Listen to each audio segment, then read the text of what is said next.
Elena Shaw's words cut through the frozen Montana air like a blade. She stood before Caleb Rourke, a man whose eyes held more winter than the wasteland surrounding them. This wasn't a marriage proposal. It was a transaction.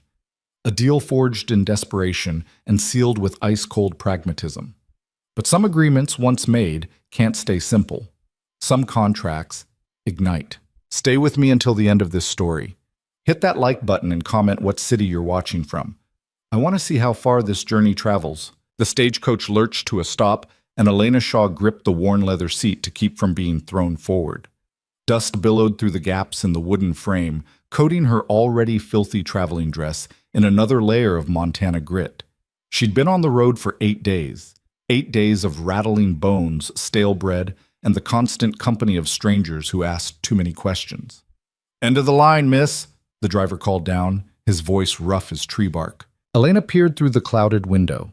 The landscape stretched endlessly in every direction, rolling hills covered in dead grass, skeletal trees clawing at a steel-gray sky, and somewhere in the distance, mountains that looked like they could swallow the world whole. This was the edge of everything, the place where civilization gave up. And somewhere out there was Caleb Rourke's ranch. She stepped down from the coach, her boots sinking into the half-frozen mud. The wind hit her immediately, sharp enough to steal breath, carrying the smell of livestock and wood smoke. The driver tossed down her single trunk, everything she owned in the world packed into a box that weighed less than most women's hope. "You sure about this?" The driver's eyes held something between pity and judgment. "Awful long way to come for whatever you came for." Elena met his gaze without flinching. "I'm sure." She wasn't. But certainty was a luxury she'd lost 3 months ago when her father's debts had been called in, when the Boston creditors had stripped the house bare, when her last remaining option had been a newspaper advertisement that read like a death sentence dressed up as opportunity.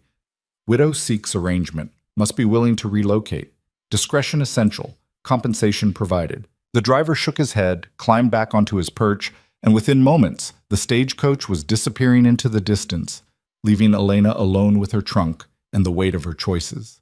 She didn't have to wait long. A wagon appeared on the dirt road, pulled by 2 massive draft horses that looked like they'd been carved from the same stone as the mountains. The man driving them was broad-shouldered and silent, his face hidden beneath the brim of a hat that had seen better decades. He pulled the wagon to a stop 10 feet away and just looked at her. Elena straightened her spine.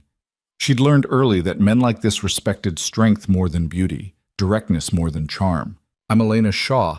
I'm expected at the Rourke Ranch." The man climbed down slowly, as if every movement cost him something. When he finally looked up, she saw a face weathered by years of hard labor, deep lines around the eyes, a scar running from temple to jaw, and the kind of exhaustion that sleep couldn't fix. "Tom Garrett. Foreman." His voice was gravel and whiskey. "Boss sent me to fetch you." He loaded her trunk into the wagon bed with surprising gentleness, then gestured for her to climb up. Elena settled onto the wooden bench, and they began moving without another word. The silence stretched for miles. Elena watched the landscape change in subtle ways, the dead grass giving way to rocky outcroppings, a frozen creek bed cutting through the earth like a scar, fence posts marking boundaries in a place that seemed to recognize no boundaries at all. The cold seeped through her coat, her dress, straight into her bones. "How far?" she finally asked. "Another hour." Tom kept his eyes on the road. Then, after a long pause, "You know what you're getting into?" "I know what I agreed to." "That ain't the same thing." Elena turned to look at him. "What do you mean?" Tom was quiet for so long she thought he wouldn't answer. When he finally spoke, his words came slow and careful. "Caleb Rourke is a hard man. Fair, mostly. Pays decent. Works harder than any 3 men I've known. But he ain't built for softness. Whatever you're expecting, whatever the letters said, reality's going to be colder." "I'm not expecting softness," Elena said. "I'm expecting survival." Tom glanced at her then, something shifting in his weathered face. "Yeah, I reckon you might do all right." The ranch appeared gradually, like something emerging from a dream that couldn't decide if it was a promise or a threat. First more fence posts, then a windmill, its blades turning slowly in the relentless wind. Then the buildings themselves, a main house built from rough timber and stone, a barn that dwarfed it, several smaller outbuildings scattered across the property like afterthoughts. Smoke rose from the house's chimney, the only sign of life in all that emptiness. Tom brought the wagon to a stop near the front porch. Before Elena could move, the door opened, and there he was. Caleb Rourke was tall, taller than she'd expected from his letters, with broad shoulders that filled the doorframe and hands that looked like they could break fence posts as easily as promises. His hair was dark, cut short, and his face was all hard angles and sharper edges, but it was his eyes that stopped her. They were the color of winter ice, and they held about as much warmth. He looked at her the way a rancher might assess livestock at auction, measuring, calculating, determining value. "You're smaller than I expected," he said. No greeting, no welcome, just observation. Elena climbed down from the wagon without waiting for help. "You're exactly what I expected." Something flickered in those cold eyes. Surprise, maybe, or amusement. It vanished before she could be sure. "Tom, get her trunk inside, second bedroom." Caleb's attention shifted back to Elena. "You eat yet?" "Not since this morning." "Come inside. We'll talk while there's still daylight." The house was sparse. A front room with a stone fireplace, a heavy wooden table, chairs that looked homemade, and almost nothing else. No curtains on the windows, no rugs on the floor, no photographs or paintings or any of the small decorations that turned a house into a home. It was shelter, nothing more. A pot hung over the fireplace, something inside it giving off steam and a smell that made Elena's empty stomach clench with hunger. Caleb ladled out 2 bowls of stew, venison, she thought, with root vegetables that had seen better days, and set them on the table along with thick slices of bread. They ate in silence. Elena was too hungry to care about manners, and Caleb seemed to prefer quiet to conversation. She watched him between bites, the way he moved with deliberate economy, wasting no motion, no energy, every action purposeful, every moment measured. When the bowls were empty, he pushed back from the table and finally spoke. "I assume you remember the terms." "Yes." Elena's voice was steady. "1 year. I stay on the ranch. In exchange for room, board, and payment, I agree to bear a child. Once the child is born and healthy, I receive the remainder of the agreed-upon sum and can either stay or leave. My choice." "And you understand what that means?" It wasn't a question, but Elena answered anyway. "I understand perfectly." Caleb studied her face like he was trying to read something written there in invisible ink. Most women wouldn't. Most women had better options. "What happened to yours?" The question was direct enough to be rude, which meant it was honest. Elena appreciated honesty more than courtesy.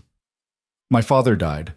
Turned out he'd been borrowing against the house for years. Bad investments, worse gambling. The creditors took everything.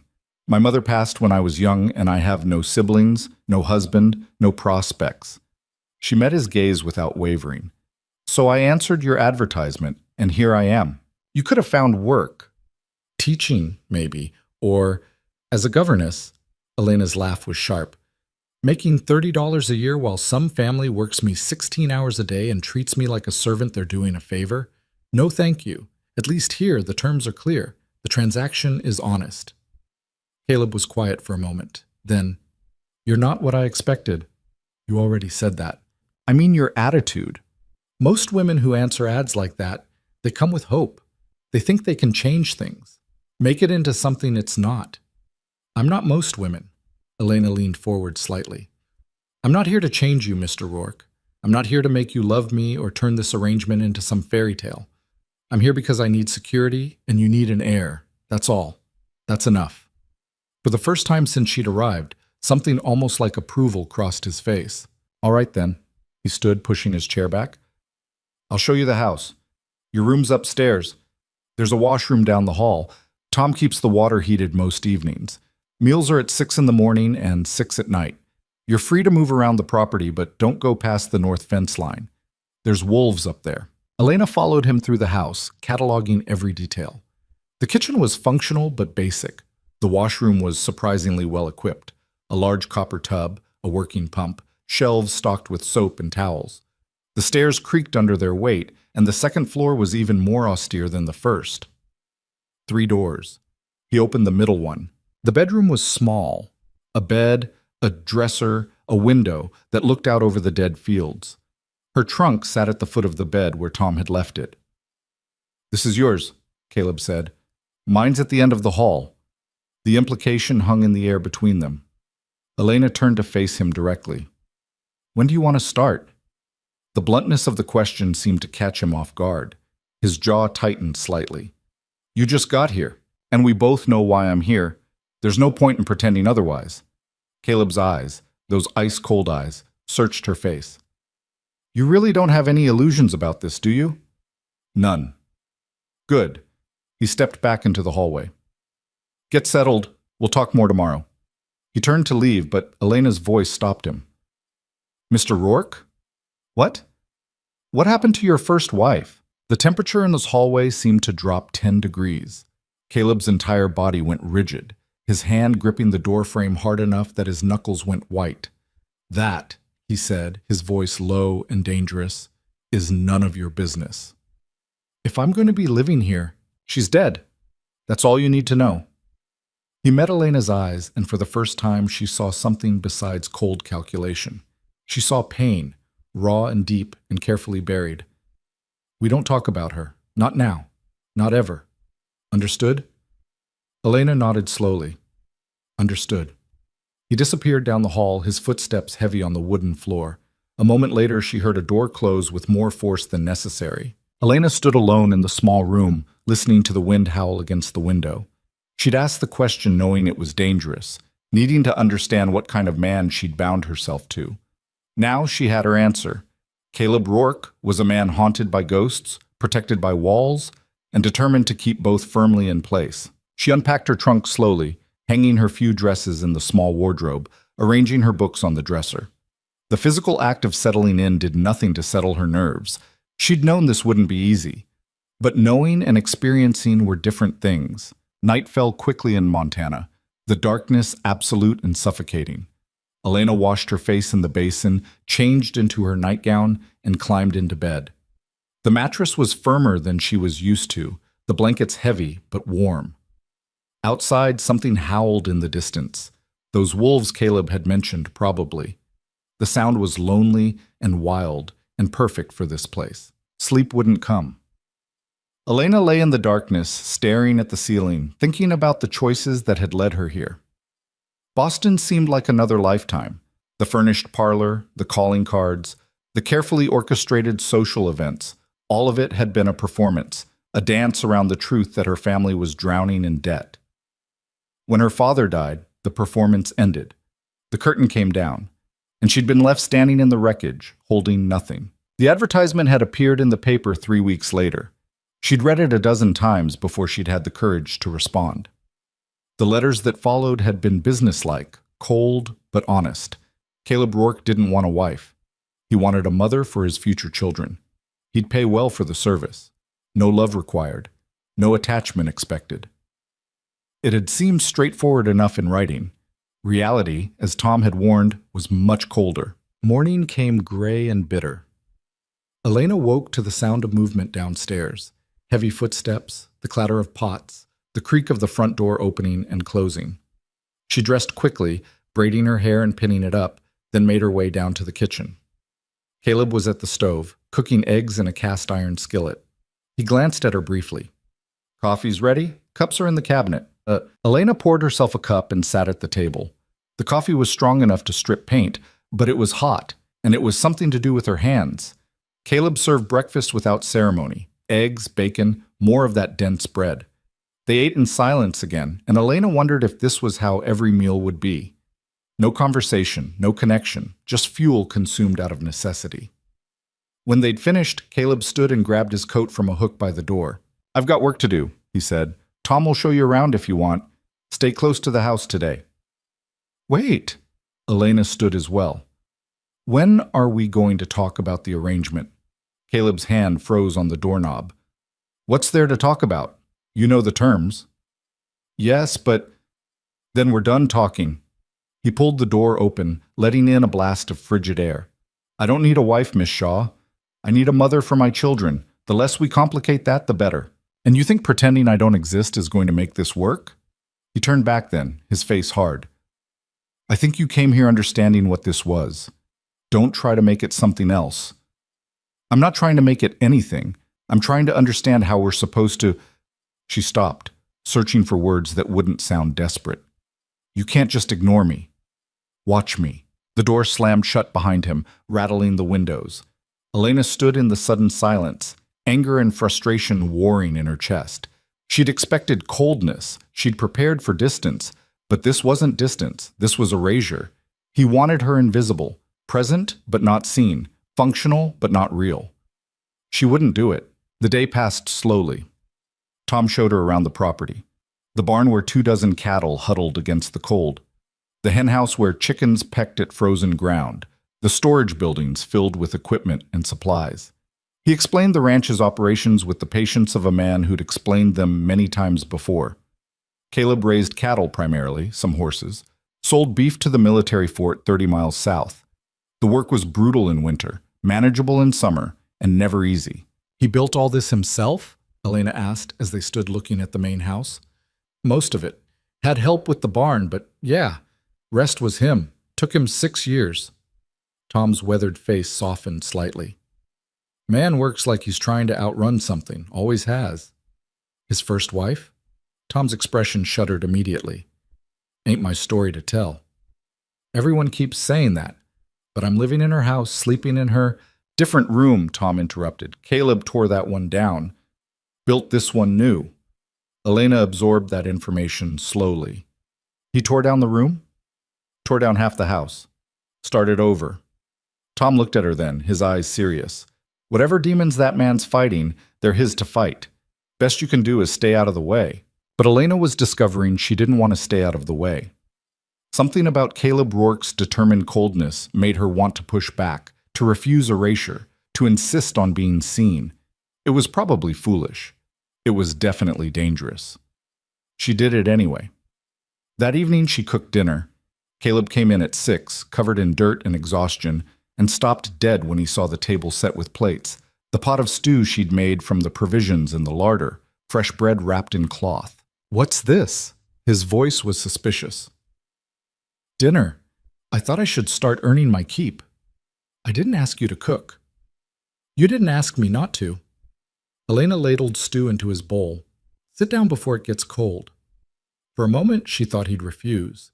He stood in the doorway, coat still on, looking at the table like it was a trap. Then, slowly, he moved, hung up his coat, washed his hands at the basin, sat down. They ate. The stew was good. She'd always been a decent cook, and she watched his face for any reaction. He gave none. You don't have to do this, he said finally. Do what? Play house, cook meals, act like... Like what? Like I live here? Elena set down her spoon. I'm going to be here for a year at minimum, Mr. Rourke. Possibly longer.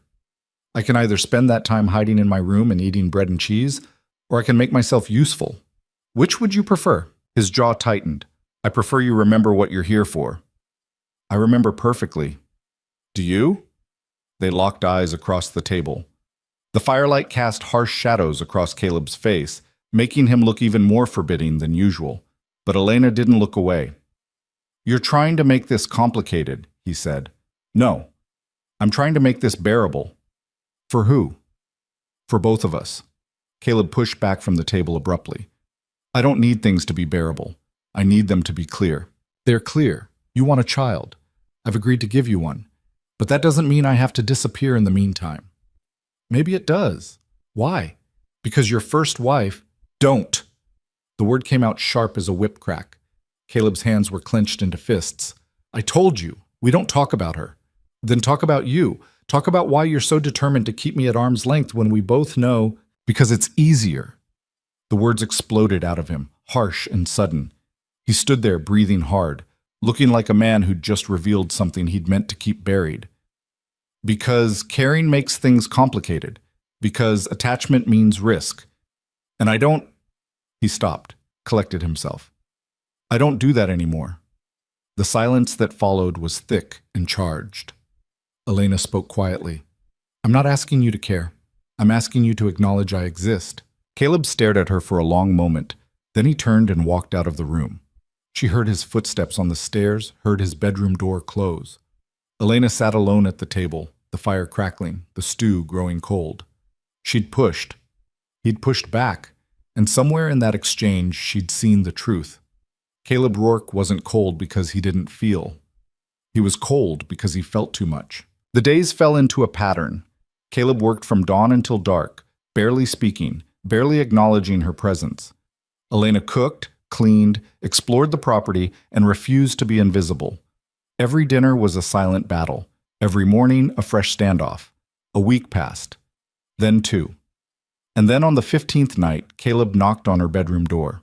Elena was reading by lamplight when she heard it. 3 measured knocks, deliberate and heavy. Her heart kicked against her ribs. She knew what it meant. Knew why he was there. Come in. He opened the door but didn't enter. Just stood in the hallway, backlit by the dim light from downstairs. His face was shadowed, unreadable. If you've changed your mind, he said, say so now. Elena closed her book slowly. I haven't changed my mind. This won't be... He stopped, started again. I can't give you what you might want. I don't want anything except what we agreed to. He nodded once. Then finally, he stepped into the room. What happened next was exactly what it was supposed to be, a transaction, clinical and purposeful. Caleb approached it with the same careful efficiency he brought to every task. No tenderness, no passion, just obligation fulfilled.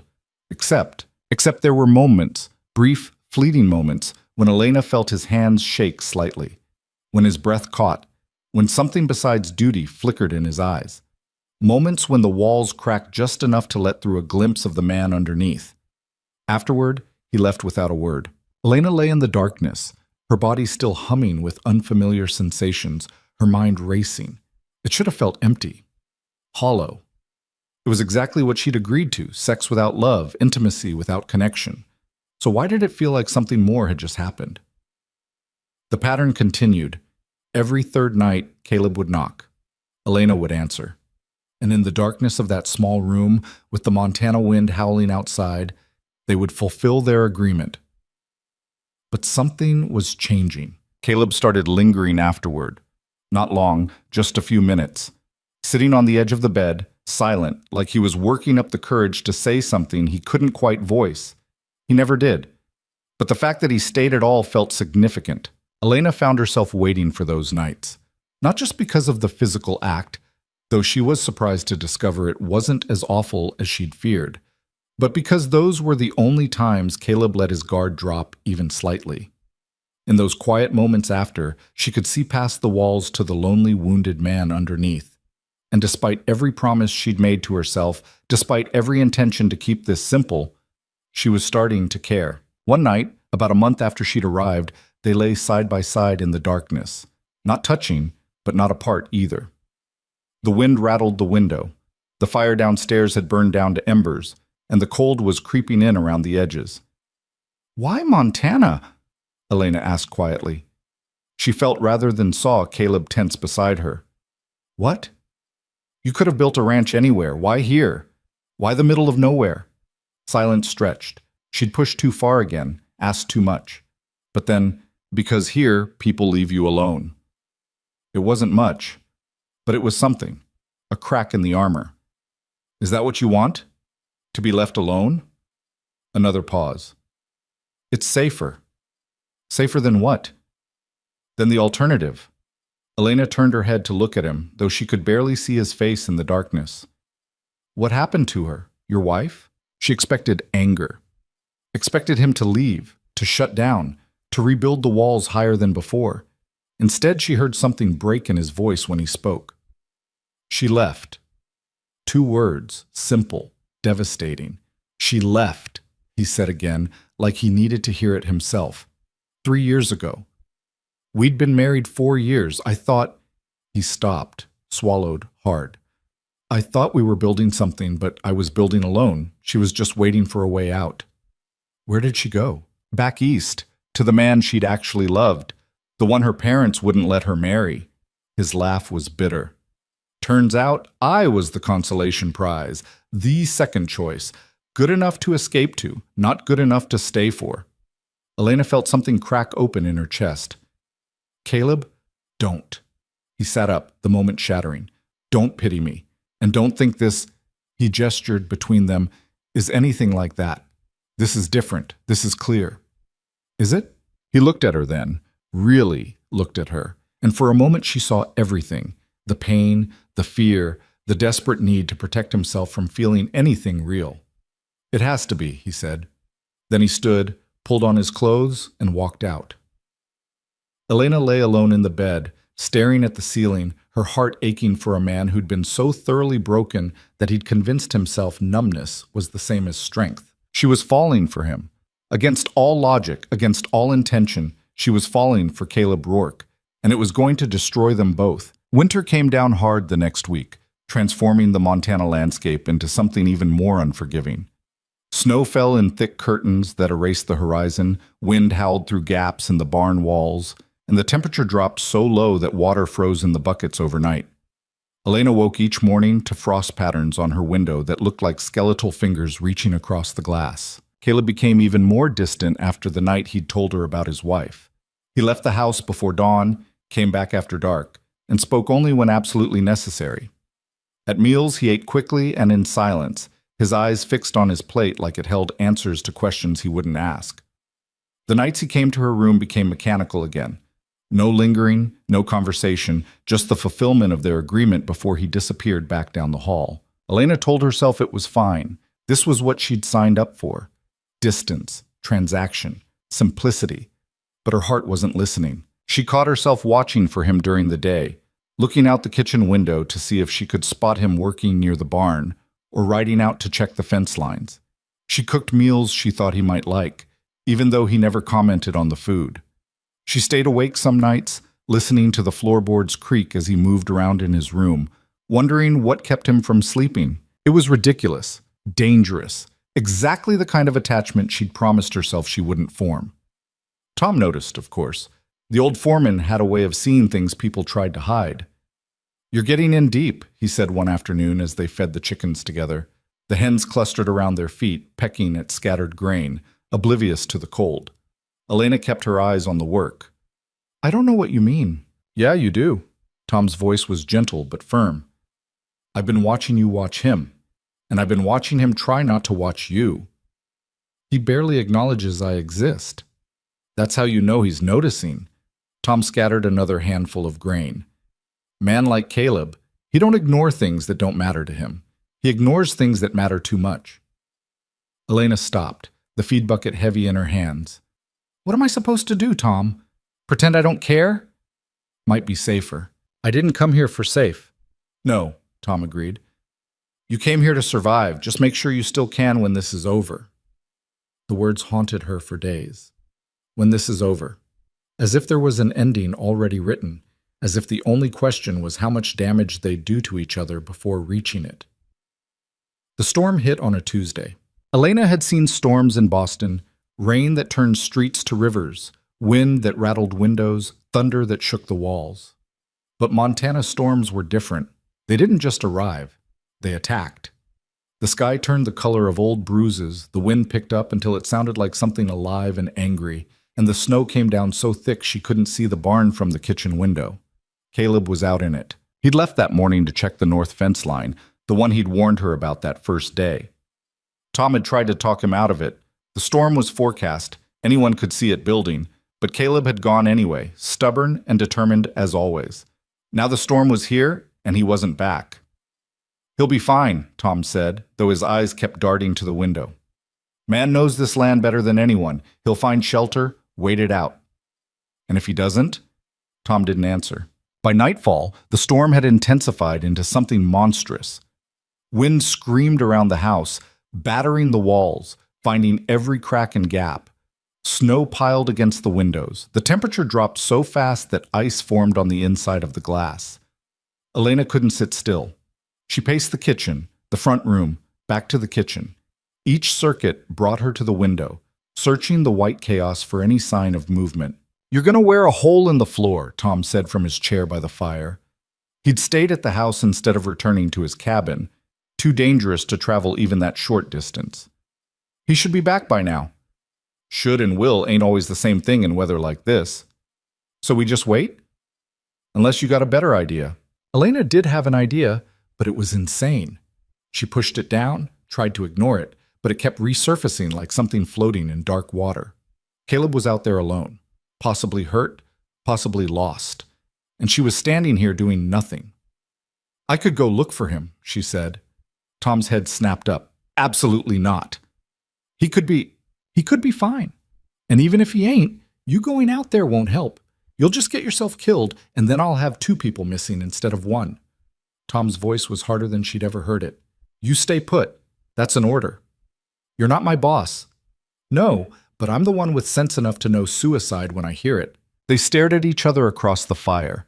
Elena knew he was right. Going out into that storm would be idiotic, reckless, probably fatal. She had no idea where to look, no experience with blizzards, no survival skills worth mentioning. But the thought of Caleb out there alone, cold, hurt, waiting for help that wouldn't come, made her chest tighten until she could barely breathe. How long do we wait?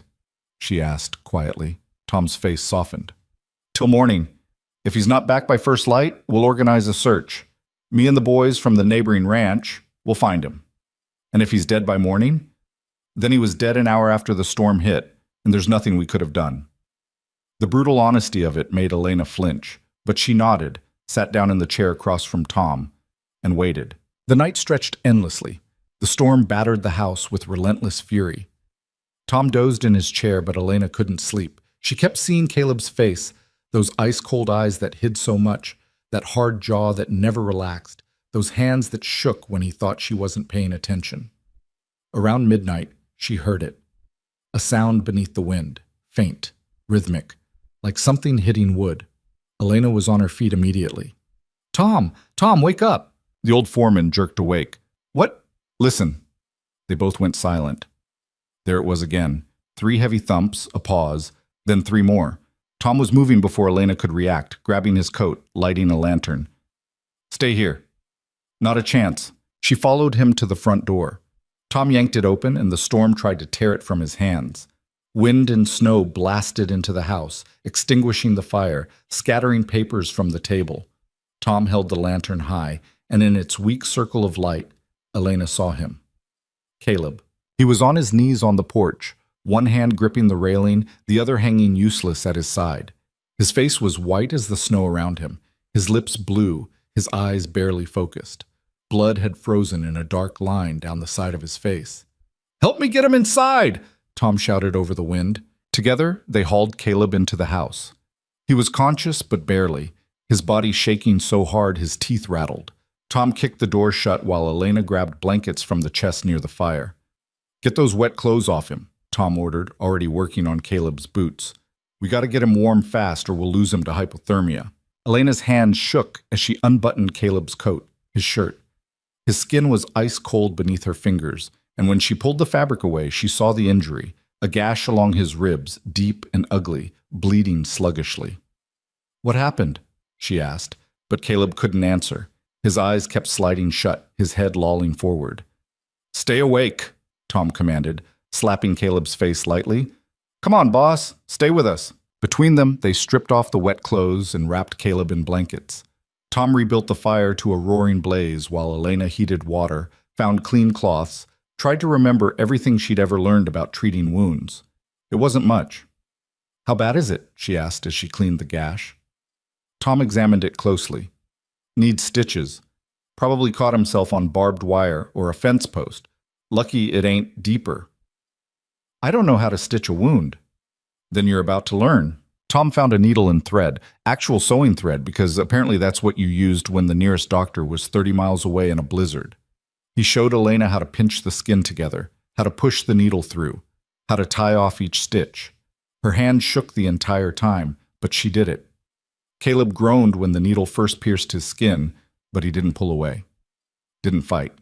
Just endured. When it was done, 15 crooked, uneven stitches that would definitely leave a scar, Tom bandaged the wound and sat back. Now we wait. Keep him warm, keep him hydrated, and hope like hell infection don't set in. They moved Caleb to the couch near the fire. Elena piled every blanket in the house on top of him, then sat beside him, watching his face for any change. His shaking gradually subsided. His breathing evened out. But he didn't wake. Tom made coffee, strong and bitter, and handed her a cup. "You did good." "I didn't do anything." "You kept your head. That's something." He settled into his chair with a heavy sigh. "Damn fool, I told him not to go out there." "What was he checking?" "Fence line. Said he'd heard wolves the night before, wanted to make sure they hadn't broken through." Tom shook his head. "Could have waited till after the storm. But Caleb don't wait for nothing. Always pushing, always working, like if he stops moving he'll remember things he'd rather forget." Elena looked down at Caleb's face, pale and drawn even in sleep, lines of pain etched around his mouth. "He's running from himself." "That he is. Has been for 3 years. Don't seem to be working, but he keeps trying." They sat in silence, listening to the storm rage outside and the fire crackle inside. Elena held her coffee cup but didn't drink. She couldn't stop looking at Caleb, couldn't stop thinking about how close he'd come to dying out there. How if he'd been 10 minutes later, if he'd collapsed before reaching the porch, they would have found his frozen body in the morning. "Tom," she said quietly, "what if I'm making it worse?" "Making what worse?" "Whatever he's running from, by being here. By—" She stopped, unsure how to articulate the tangle of feelings in her chest. "I was supposed to be simple. A transaction. But I don't think anything about this is simple anymore." Tom was quiet for a long time. When he finally spoke, his voice was gentle. "Life ain't simple, girl. People who tell you it is are either lying or selling something. What you and Caleb got, yeah, it's complicated. But complicated ain't always bad. It is if it hurts him. And what about you? What if it hurts you?" Elena didn't have an answer for that. Caleb woke near dawn. The storm had finally exhausted itself, leaving behind a world buried in white silence. His eyes opened slowly, confusion clouding them, and he tried to sit up before the pain in his side made him gasp. "Don't move," Elena said immediately, her hand on his shoulder. "You're hurt." He blinked at her, still disoriented. "What? Where?" "You made it back to the house last night, barely. You've got a gash in your side that Tom and I stitched up. You need to rest." Caleb's jaw tightened as memory returned. "The fence." "Can wait." "You can't." She pressed him back down when he tried to rise again. "You almost died out there. You're not going anywhere until you've healed." "I'm fine." "You're not fine. You're stubborn and stupid and lucky to be alive." Something flickered in his eyes. Surprise, maybe, at being spoken to that way. "I had to check the fence." "No, you didn't. You wanted to check the fence. There's a difference." Elena's frustration boiled over, all the fear and worry of the long night transforming into anger. "What were you thinking? Going out in that storm alone? No backup? No plan for if something went wrong?" "I've done it 100 times. And this time you almost didn't make it back." Her voice cracked. "Do you have any idea what that was like? Waiting here, not knowing if you were alive or dead? Seeing you collapse on the porch, half frozen and bleeding?"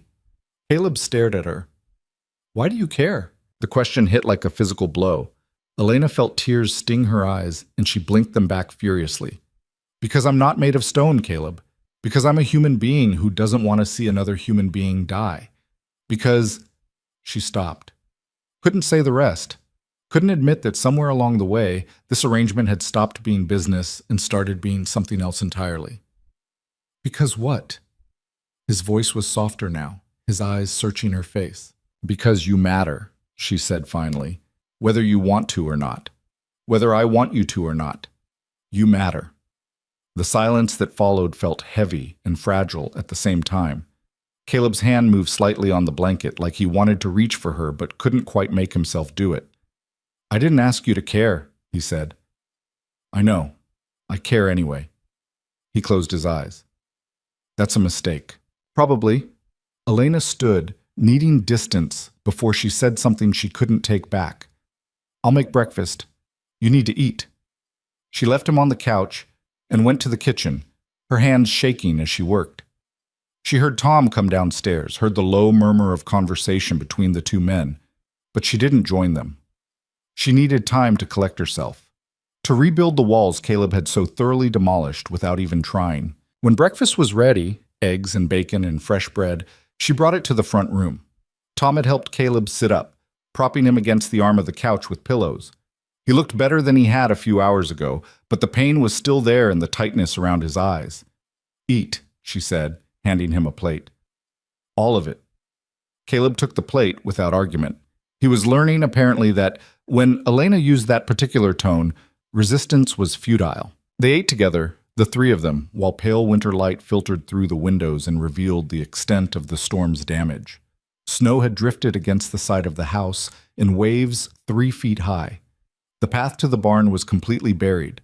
Several fence posts visible from the window had snapped under the weight of ice. "Gonna take days to dig out from this," Tom observed. "And that fence line you were so worried about? Definitely gonna need repair now." Caleb grunted, which wasn't quite agreement, but wasn't disagreement either.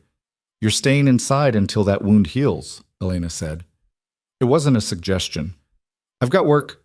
"Tom can handle the work, can't you, Tom?" The old foreman grinned. "Sure can. Been running this place half the time anyway." Caleb glared at him, but there was no real heat in it. He was too tired, too sore, and probably too aware that they were right. For the next 3 days, Caleb was confined to the house. Elena appointed herself his nurse, changing his bandages, checking for signs of infection, making sure he ate regularly and didn't do anything stupid like try to work. He was a terrible patient, restless, irritable, constantly trying to get up and do things he had no business doing. "Sit down," Elena said for the 100th time when she caught him trying to put on his boots. "You're going to tear those stitches." "I'm going crazy just sitting here." "Then go crazy sitting down. You're not going outside." Caleb muttered something that was probably profane, but he sat back down. Elena hid her smile as she went back to the kitchen. He might not like being taken care of, but he was accepting it. That felt like progress. On the 4th day, something shifted. Elena was reading by the fire that evening when Caleb spoke from the couch where he'd been lying with his eyes closed. "Why didn't you leave Boston sooner?" She looked up, surprised. It was the first personal question he'd asked her that wasn't directly related to their arrangement. "What do you mean?" "You said your father had debts. That can't have happened overnight, so why didn't you leave before it all fell apart?"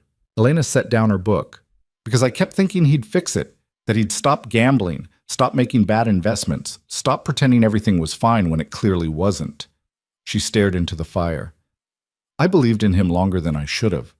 By the time I accepted the truth, it was too late." Caleb was quiet for a moment. "I know something about believing in people longer than you should." "Your wife?" He nodded slowly. "I saw the signs. The way she'd go quiet sometimes, staring out the window like she was somewhere else, the way she flinched when I touched her. But I told myself it was just adjustment, that she'd learned to love this place, love me." His laugh was bitter. "Turns out you can't make someone want something they've already decided against." "That wasn't your fault, wasn't it? I brought her here, promised her a life she never wanted, got angry when she couldn't pretend to be happy." "She married you," Elena pointed out. "She made a choice." "Yeah, the wrong one." Caleb shifted on the couch, wincing slightly. "I keep thinking about that. If I'd been different, if I'd been more, I don't know, more something, maybe she would have stayed." Elena moved to sit on the floor beside the couch, close enough to see his face in the firelight. Or maybe she would have left anyway, because she was in love with someone else, and nothing you did could change that. "You don't know that. Neither do you. But you've spent 3 years blaming yourself for someone else's decision. That's not fair to you." Caleb looked at her, really looked at her, and for the first time since she'd arrived, there was no wall between them. Just 2 wounded people sitting by a fire, talking about pain they'd both been carrying alone. "When she left," he said quietly, "I promised myself I'd never let anyone matter that much again. Safer that way. Is it working?" A long pause. Then, "No." The word hung in the air between them, heavy with meaning neither of them was quite ready to name. Elena reached out slowly, giving him time to pull away. When he didn't, she took his hand. His fingers were rough and calloused, scarred from years of hard work, but they closed around hers with surprising gentleness. "I'm scared," she admitted. "This wasn't supposed to happen." "I know." We had a deal, clear boundaries, no complications. I know. So what do we do now? Caleb's thumb traced small circles on the back of her hand. I don't know. They sat like that for a long time, holding hands in the firelight while the Montana night pressed against the windows. It wasn't a solution. It wasn't even a plan. But it was honest, and that felt like enough for now. Over the following weeks, something fundamental changed between them.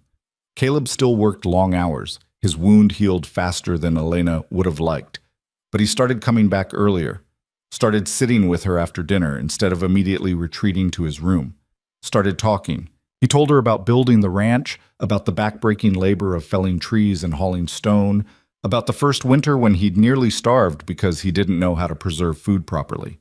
He told her about his childhood in Ohio, about leaving home at 16 with nothing but a horse and $50, about the years of drifting before he'd found this land and decided to make it mean something. Elena told him about Boston, about the suffocating expectations of society, about her mother who died when she was 12 and left her alone with a father who loved her but couldn't stop destroying himself. She told him about the creditors who'd shown up the day after the funeral, about selling everything she owned piece by piece, about the moment she'd realized she had nothing left but her ability to survive. They shared meals and silence, and gradually, carefully, something that felt dangerously close to intimacy. The nights Caleb came to her room changed too.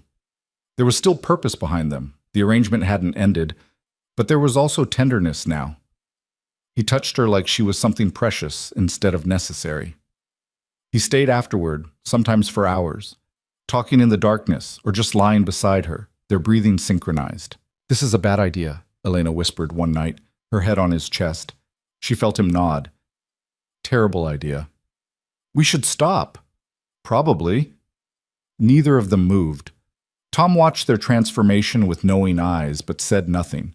He just smiled slightly whenever he caught them looking at each other when they thought no one was watching, or when Caleb lingered over breakfast to talk to Elena instead of rushing out to work. February brought more storms, but also occasional breaks in the weather, days when the sun broke through and turned the snow into fields of diamonds. On one of those days, Caleb took Elena riding. He'd been teaching her slowly, carefully, and she discovered she liked it, the power of the horse beneath her, the freedom of movement, the way the world looked different from up high. They rode out to the north fence line, the one Caleb had nearly died checking, and worked together to repair the damage the winter had done. "You're getting good at this," Caleb said as Elena helped him string new wire between posts. "I had a good teacher." He glanced at her, something soft in his eyes. "You're not what I expected." "You keep saying that." "Because it keeps being true." He secured the wire and straightened, brushing snow off his gloves. "When you answered the advertisement, I thought, I don't know what I thought. Someone desperate. Someone beaten down. Someone who'd be grateful for whatever I offered and wouldn't ask questions." "I am desperate," Elena pointed out. "No, you were desperate. There's a difference." He moved to the next post and she followed. "You came here with nothing, but you didn't act like nothing. You showed up and immediately started taking up space, making noise, refusing to disappear. It was—" He stopped, searching for words. "It was terrifying." "Terrifying?" "Yeah, because I realized pretty quick that you weren't going to let me keep hiding." Elena felt her heart squeeze. "Is that what you were doing? Hiding? For 3 years. Built these walls, kept everyone out, told myself it was strength. Then you showed up and started knocking holes in every defense I had." They stood there in the snow, the wind cold on their faces, the silence broken only by distant bird calls. Elena wanted to kiss him, wanted to close the distance between them and let this moment become what it was trying to be. But she was afraid that if they acknowledged what was happening, if they named it, the whole fragile structure would collapse. Caleb seemed to feel it too. He cleared his throat, looked away, went back to work. They rode home as the sun was setting, painting the snow in shades of pink and gold. At the barn, Caleb helped Elena dismount, his hands on her waist, and for a moment they stood close enough to share breath. His eyes searched her face like he was trying to memorize it. "Thank you," he said quietly. "For what?" "For not giving up on me." Before she could respond, he'd turned away to tend to the horses, leaving her standing in the gathering darkness with her heart pounding and her carefully constructed walls in ruins around her feet. That night, he came to her room again. But instead of the usual careful distance, he pulled her close and held her like she was the only thing keeping him anchored to the earth. They made love, and it was making love now, Elena realized, not just sex, not just obligation, with a desperation that scared and thrilled her in equal measure. Afterward, as they lay tangled together, Caleb spoke into her hair. "I'm falling for you." 3 words. Simple. Devastating. Elena's breath caught. "Caleb, I know we weren't supposed to. I know it complicates everything, but I can't." His arms tightened around her. "I can't keep pretending this is just an arrangement anymore." "What are you saying?" "I'm saying I want more than a year, more than a child, more than—" He pulled back to look at her face. "I want you. All of you. For real." Tears stung Elena's eyes. This was everything she'd been afraid to want, everything she'd told herself was impossible. And now he was offering it to her, raw and honest and terrifying. "What if it doesn't work?" she whispered. "What if we try and it falls apart? Then it falls apart. But at least we tried." His hand cupped her face. "I spent 3 years being afraid. I'm tired of it. I'd rather risk everything than keep living like this, half alive, half numb, pretending I don't feel what I feel." Elena kissed him then, pouring everything she couldn't say into the press of her lips against his. When they finally broke apart, both breathing hard, she found her voice. "I'm falling for you too. I have been for weeks. Maybe since the beginning." His smile was small, but genuine. The first real smile she'd seen from him. "So what do we do?" "I don't know. Figure it out as we go?" "That's not much of a plan. It's all I've got." Caleb kissed her forehead, her cheeks, her mouth. "Then I guess we'll make it work." They fell asleep that way, wrapped around each other, the Montana winter howling outside while inside, 2 broken people began the slow, terrifying work of putting each other back together. Morning came too bright, sunlight streaming through the window and turning the frost on the glass into prisms of light. Elena woke to find Caleb already dressed, sitting on the edge of the bed pulling on his boots. She reached for him, her hand finding his back. "Stay," she murmured, still half asleep. He turned, and the look on his face made her chest tighten. It was soft, unguarded, the kind of expression she'd spent weeks hoping to see. He leaned down and kissed her, slow and sweet. "I've got fence work," he said against her lips. "That section by the ravine won't fix itself. Take Tom with you. Tom's got his hands full with the cattle. I'll be fine." He kissed her again, then stood. "Besides, it's a clear day. No storms forecast. I'll be back by lunch." Elena sat up, pulling the blanket around her shoulders against the cold. Something felt wrong, but she couldn't name it. Just a tightness in her stomach, an unease she tried to shake off. "Be careful," she said. Caleb paused at the door, glanced back. "Always am." But he wasn't. That was the problem. Caleb took risks like other men took breaths, constantly, without thinking, as if danger was just another part of the landscape to navigate. She'd seen it in the way he worked, the chances he took climbing on roofs during ice storms, handling spooked horses, walking too close to the edge of things. She should have insisted he wait, should have made him take Tom, should have done something other than watch him walk out the door. The morning passed slowly. Elena cleaned the kitchen, started bread dough, mended a tear in one of Caleb's shirts. Ordinary tasks that felt anything but ordinary now that everything between them had changed. She kept glancing at the clock, counting down the hours until he'd be home. Noon came and went. By 1 o'clock, Elena was standing at the window, watching the road. The sky was still clear, the sun bright on the snow, but that unease in her stomach had grown into something sharper. Tom came in through the back door, stamping snow off his boots. "Boss back yet?" he asked. "No." Tom frowned, checked the clock. "He say what time he'd be done?" "Lunch. He said he'd be back by lunch."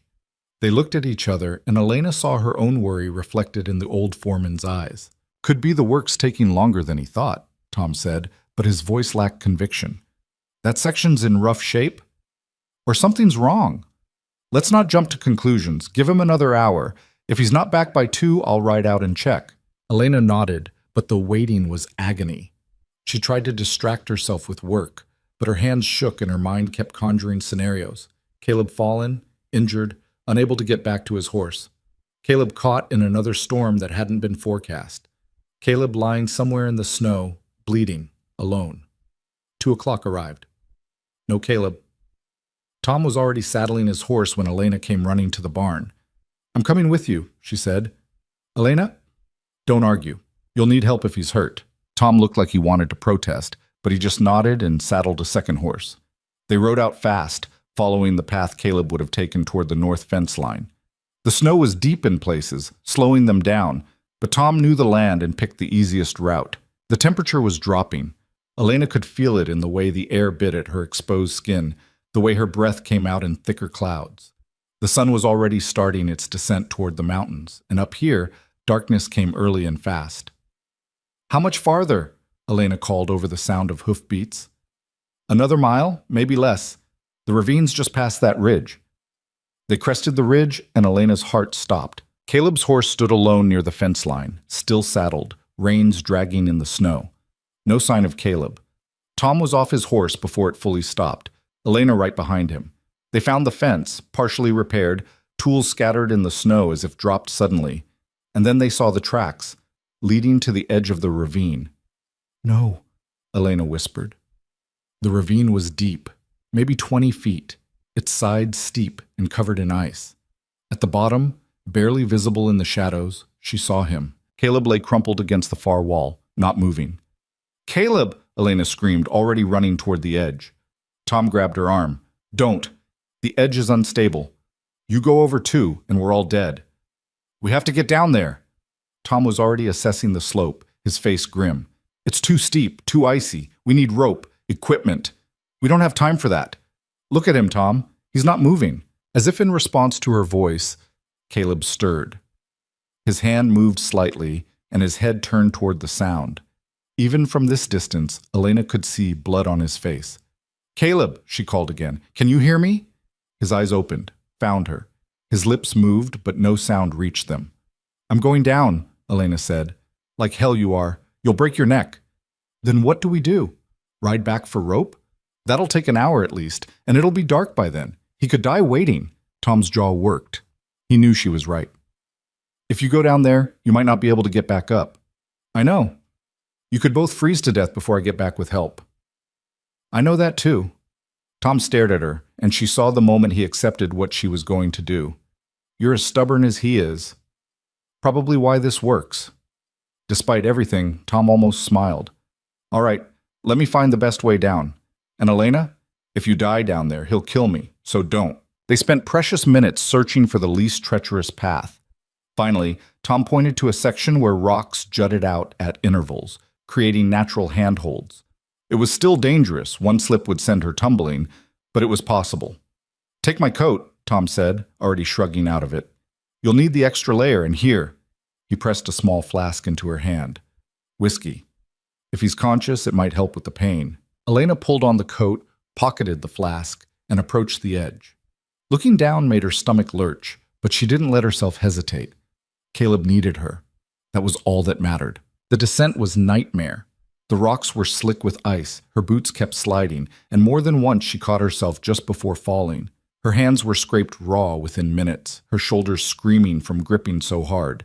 But she kept going, finding each foothold, testing each handhold, moving down inch by terrible inch. When her feet finally hit the bottom, her legs nearly gave out. She steadied herself against the ravine wall and looked around. Caleb was 15 feet away, propped against the opposite wall. His eyes were open now, watching her with an expression she couldn't quite read. Elena scrambled across the uneven ground and dropped to her knees beside him. "You idiot," she said, her voice breaking. "What happened?" "Fence broke. Lost my footing." His words came slow and slurred. "Stupid." His right leg was bent at an angle that made Elena's stomach turn. His face was pale, except where blood had dried in a trail from his temple to his jaw. When she touched his shoulder, he flinched. "Where are you hurt?" "Legs broken, maybe some ribs. Hit my head pretty good." He tried to smile and failed. "Could be worse." "Could be worse?" "Caleb, you're at the bottom of a ravine with a broken leg and a head injury. But I'm alive. And you're here." His hand found hers, gripped it weakly. "You shouldn't have come down." "Where else would I be?" Above them, Tom's voice echoed down. "How bad is it?" Elena called back. "Broken leg for sure, head injury, possible broken ribs." I'm riding for help. There's a ranch about 5 miles east. They've got rope and manpower. I'll be back as fast as I can, but it'll be at least 2 hours. You two stay put and stay warm." The sound of hoofbeats faded quickly, leaving them alone in the ravine with the light already starting to fail. Elena looked around, trying to think. The ravine protected them from the wind, which was good, but it also trapped the cold. The temperature was dropping fast, and neither of them had enough layers for a prolonged wait in these conditions. She was already shivering. "We need to keep you warm," she said, shrugging out of Tom's coat. "Keep it. You need it more than I do. Don't be stupid. You're in shock, you've lost blood, and you're not moving around generating heat. Take the damn coat." They argued about it until Caleb gave in, too weak to really fight. Elena draped the coat over him, then sat down beside him and pulled him against her, sharing what body heat she could.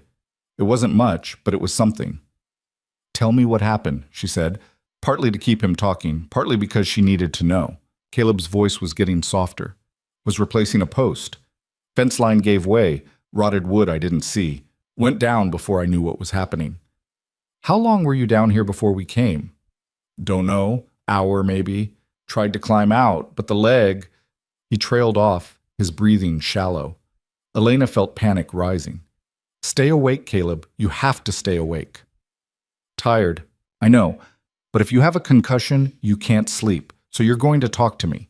Tell me about—" She searched for something, anything. "Tell me about the first time you saw this land." He was quiet so long she thought he'd passed out. Then, slowly, he started talking. "Was riding through. Didn't plan to stop. But I crested that ridge and saw all this—" He gestured weakly. "Empty space.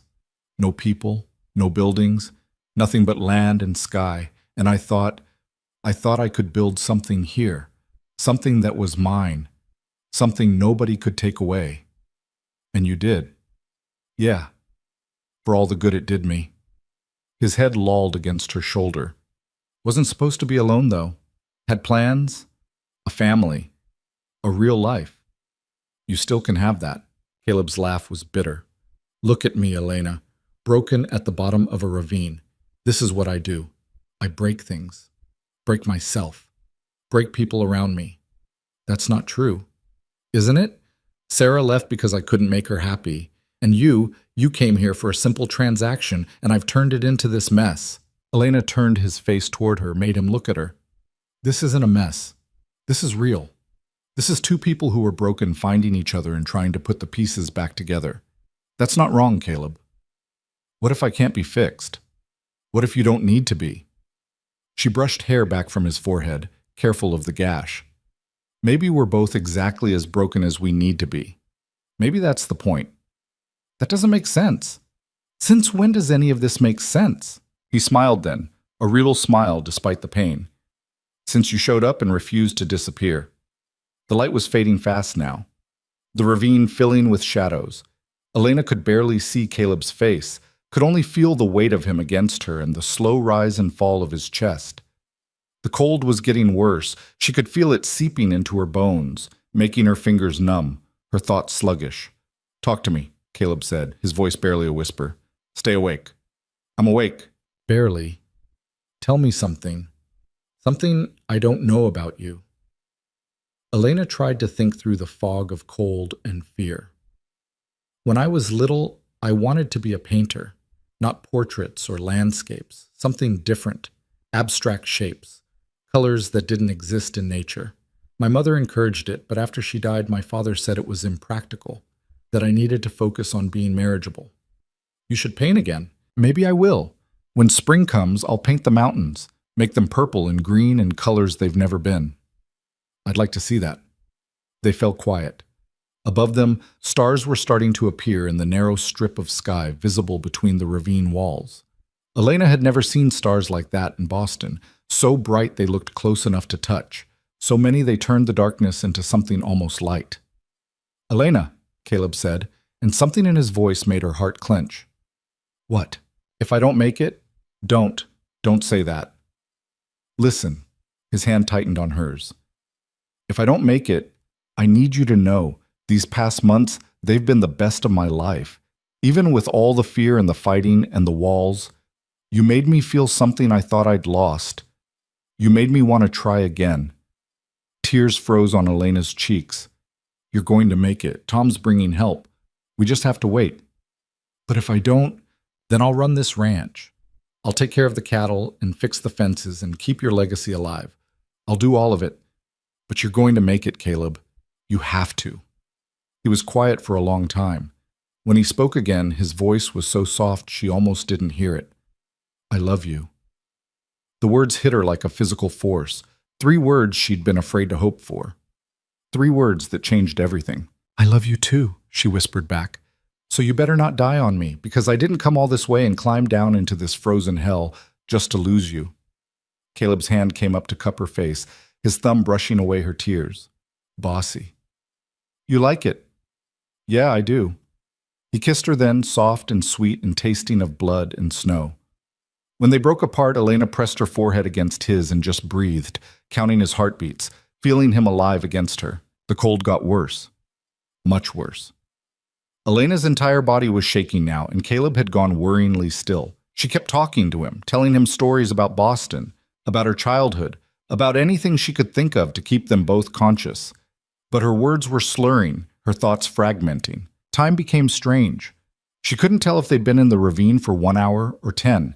The stars wheeled overhead. The cold became absolute. And through it all, she held Caleb and refused to let go. Sing something, Caleb mumbled at some point, his voice barely audible. I can't sing. Don't care. Just want to hear your voice. So Elena sang. Old songs her mother had taught her, half-remembered melodies that came out broken and off-key. But Caleb's breathing steadied when she sang, and his hand stayed locked with hers, so she kept going. She was in the middle of a lullaby when she heard the voices. At first she thought she was imagining them, her mind creating rescue that wasn't coming. But then light bloomed above the ravine, lanterns held by shadowy figures, and Tom's voice called down, We're here! Hold on! Elena wanted to respond but couldn't make her mouth work. She just held Caleb tighter and waited. The rescue was chaos. Men with ropes and equipment descended into the ravine, their movements efficient and sure. Someone wrapped a blanket around Elena's shoulders. Someone else was checking Caleb's injuries, securing his leg for the climb-up. Voices shouted instructions, hands lifted and supported, and then they were moving. Getting Caleb out of the ravine took careful work. They'd rigged a pulley system, and 6 men hauled while 2 more guided the stretcher up the icy slope. Elena climbed separately, too numb to feel her own hands on the rope, too focused on watching Caleb being lifted to safety to think about her own danger. When she finally reached the top, her legs gave out. Someone caught her, Tom she realized, and half-carried her to where horses waited. Caleb was already secured to a makeshift litter, unconscious now, his face gray in the lantern light. Is he... Elena couldn't finish the question. Alive, Tom said. Barely. We need to move fast. The ride back to the ranch was a blur. Elena couldn't stop shaking, couldn't get warm, couldn't think about anything except Caleb's still form on the litter. When they finally reached the house, men carried him inside and laid him on the bed in his room, the room he'd been sharing with Elena, though nobody commented on that. A doctor had been summoned from the fort, but he wouldn't arrive until morning. Until then, all they could do was keep Caleb warm and hope. Tom practically forced Elena into the washroom, made her strip off her frozen clothes and get into a hot bath. She sat in the water until it stopped steaming, until her fingers and toes stopped being numb and started hurting, until she could think clearly enough to worry properly about Caleb. She dressed in dry clothes and went straight to his room. Someone had cleaned his wounds and set his leg, Tom probably, or one of the ranch hands who'd helped with the rescue. Caleb lay still under a mountain of blankets, his breathing shallow but steady. Elena pulled a chair close to the bed and took his hand. Don't you dare die, she whispered. Not after everything. Not after finally telling me you love me. You don't get to say something like that and then leave. His fingers twitched in hers. Not much, but enough to tell her he could hear. She stayed there all night, holding his hand, watching him breathe, refusing to sleep in case he slipped away when she wasn't looking. Tom brought her coffee and food she didn't eat. Dawn came gray and cold, painting the room in shades of winter light. And finally, Caleb's eyes opened. He looked confused at first, disoriented. Then his gaze found Elena, and something in his expression softened. You're still here, he said, his voice rough. Where else would I be? Somewhere warm, somewhere safe, somewhere that isn't. He gestured weakly. This. Elena leaned forward, her face close to his. This is exactly where I want to be, with you, in this drafty house in the middle of nowhere, Montana, because this is home now. You're home. Caleb's hand came up to touch her face. I meant it, what I said in the ravine. I know. I love you, Elena, not because of the arrangement or the child or any of that. Just you. I know that too. She kissed his palm. And I love you. Your stubbornness and your walls and your terrible habit of almost dying, all of it. That's a lot to take on. Good thing I'm up for it. He smiled, a real full smile that transformed his entire face. Yeah, I guess you are. The doctor arrived an hour later and confirmed what they'd suspected. Broken leg, 3 cracked ribs, concussion, various cuts and bruises. Caleb would heal, but it would take time. Weeks, maybe months before he was back to full strength. You're lucky to be alive, the doctor said bluntly. Another few hours in that cold, and you'd both be dead. After he left, Elena sat on the edge of Caleb's bed and took his hand again. No more working alone, she said firmly. Ever. You take Tom or one of the hands or me, but you don't go out by yourself. Elena, I'm serious, Caleb. I can't do this again. I can't watch you almost die and wonder if you're going to make it. So you're going to be careful, and you're going to let people help you, and you're going to stop acting like you're invincible. He looked at her for a long moment, then nodded. All right. All right? You climbed into a ravine to save me. Least I can do is promise not to fall into another one. Elena laughed, surprising herself. That's a low bar. It's a start. She leaned down and kissed him, gentle and careful of his injuries. When she pulled back, his eyes were serious. I want to marry you, he said. For real. Not because of the contract or the arrangement, because I want to wake up next to you every morning for the rest of my life.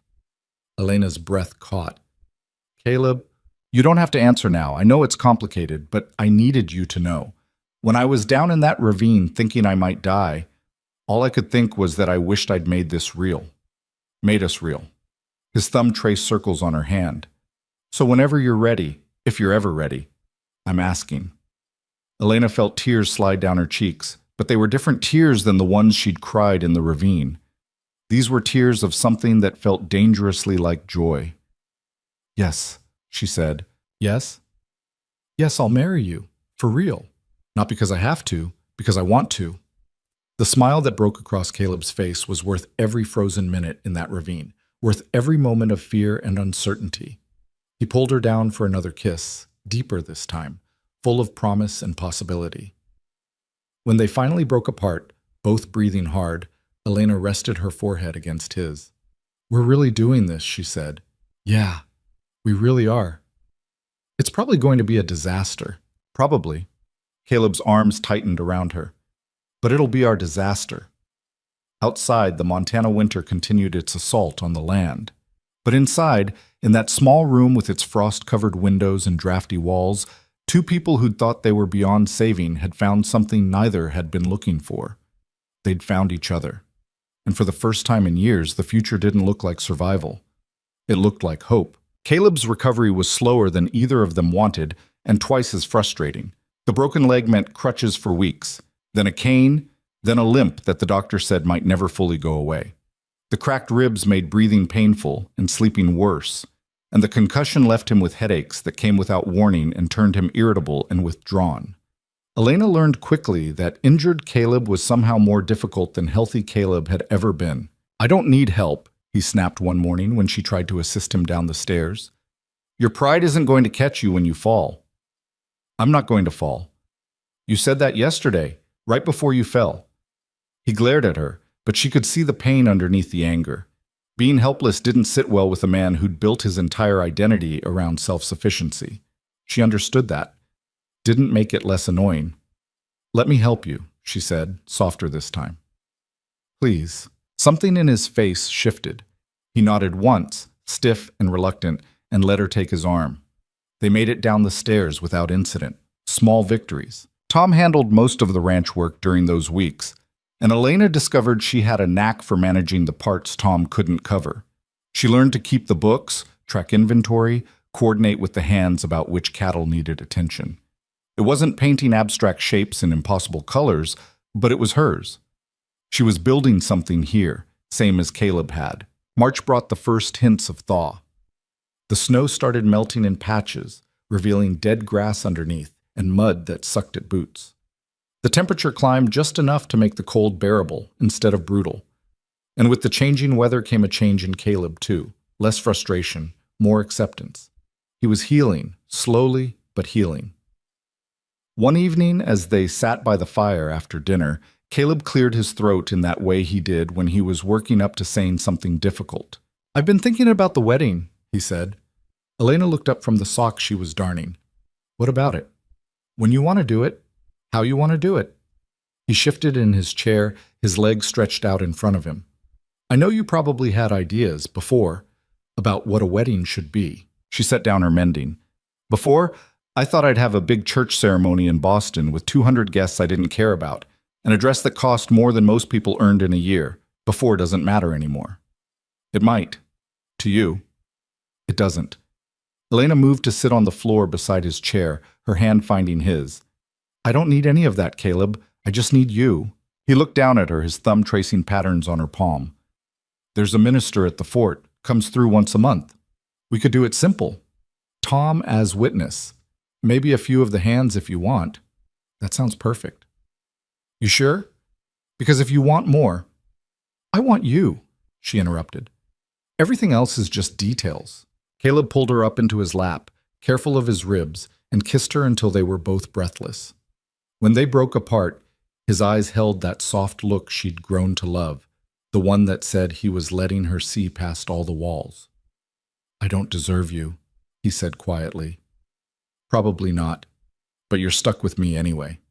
He laughed, and the sound filled something in her chest she hadn't known was empty. The minister was scheduled to visit the fort on the last Sunday in March. They made plans, simple ones, just like they'd discussed. Elena would wear her best dress, the blue one she'd brought from Boston and never had occasion to use. Caleb would wear his only suit, the one he'd worn to funerals and nothing else. Tom would stand witness. They'd say their vows, sign the papers, and that would be that. But as the day approached, Elena found herself wanting something more. Not the big ceremony, not the crowd of strangers, just something that marked this as different, as real, as theirs. She mentioned it to Tom one afternoon while they were checking on the pregnant heifers in the barn. "I want to give him something," she said, "for the wedding, but I don't know what." Tom leaned against a stall door considering. "What does he need?" "That's the problem. He doesn't need anything, or if he does, he won't admit it." "Then what does he want?" Elena thought about that. Caleb wanted the ranch to succeed, wanted the cattle healthy and the fences strong and the work done right, wanted to prove he could build something lasting, but those weren't things she could wrap up and hand him. "I don't know," she admitted. Tom was quiet for a moment, then, "He's got his mother's ring, kept it all these years even after Sarah left. Been meaning to give it to you, I think, but he's nervous about it." "Why would he be nervous?" "Because it meant something to him once. His mother gave it to his father, and they had 50 good years together. Caleb wore it when he married Sarah, and that didn't work out so well."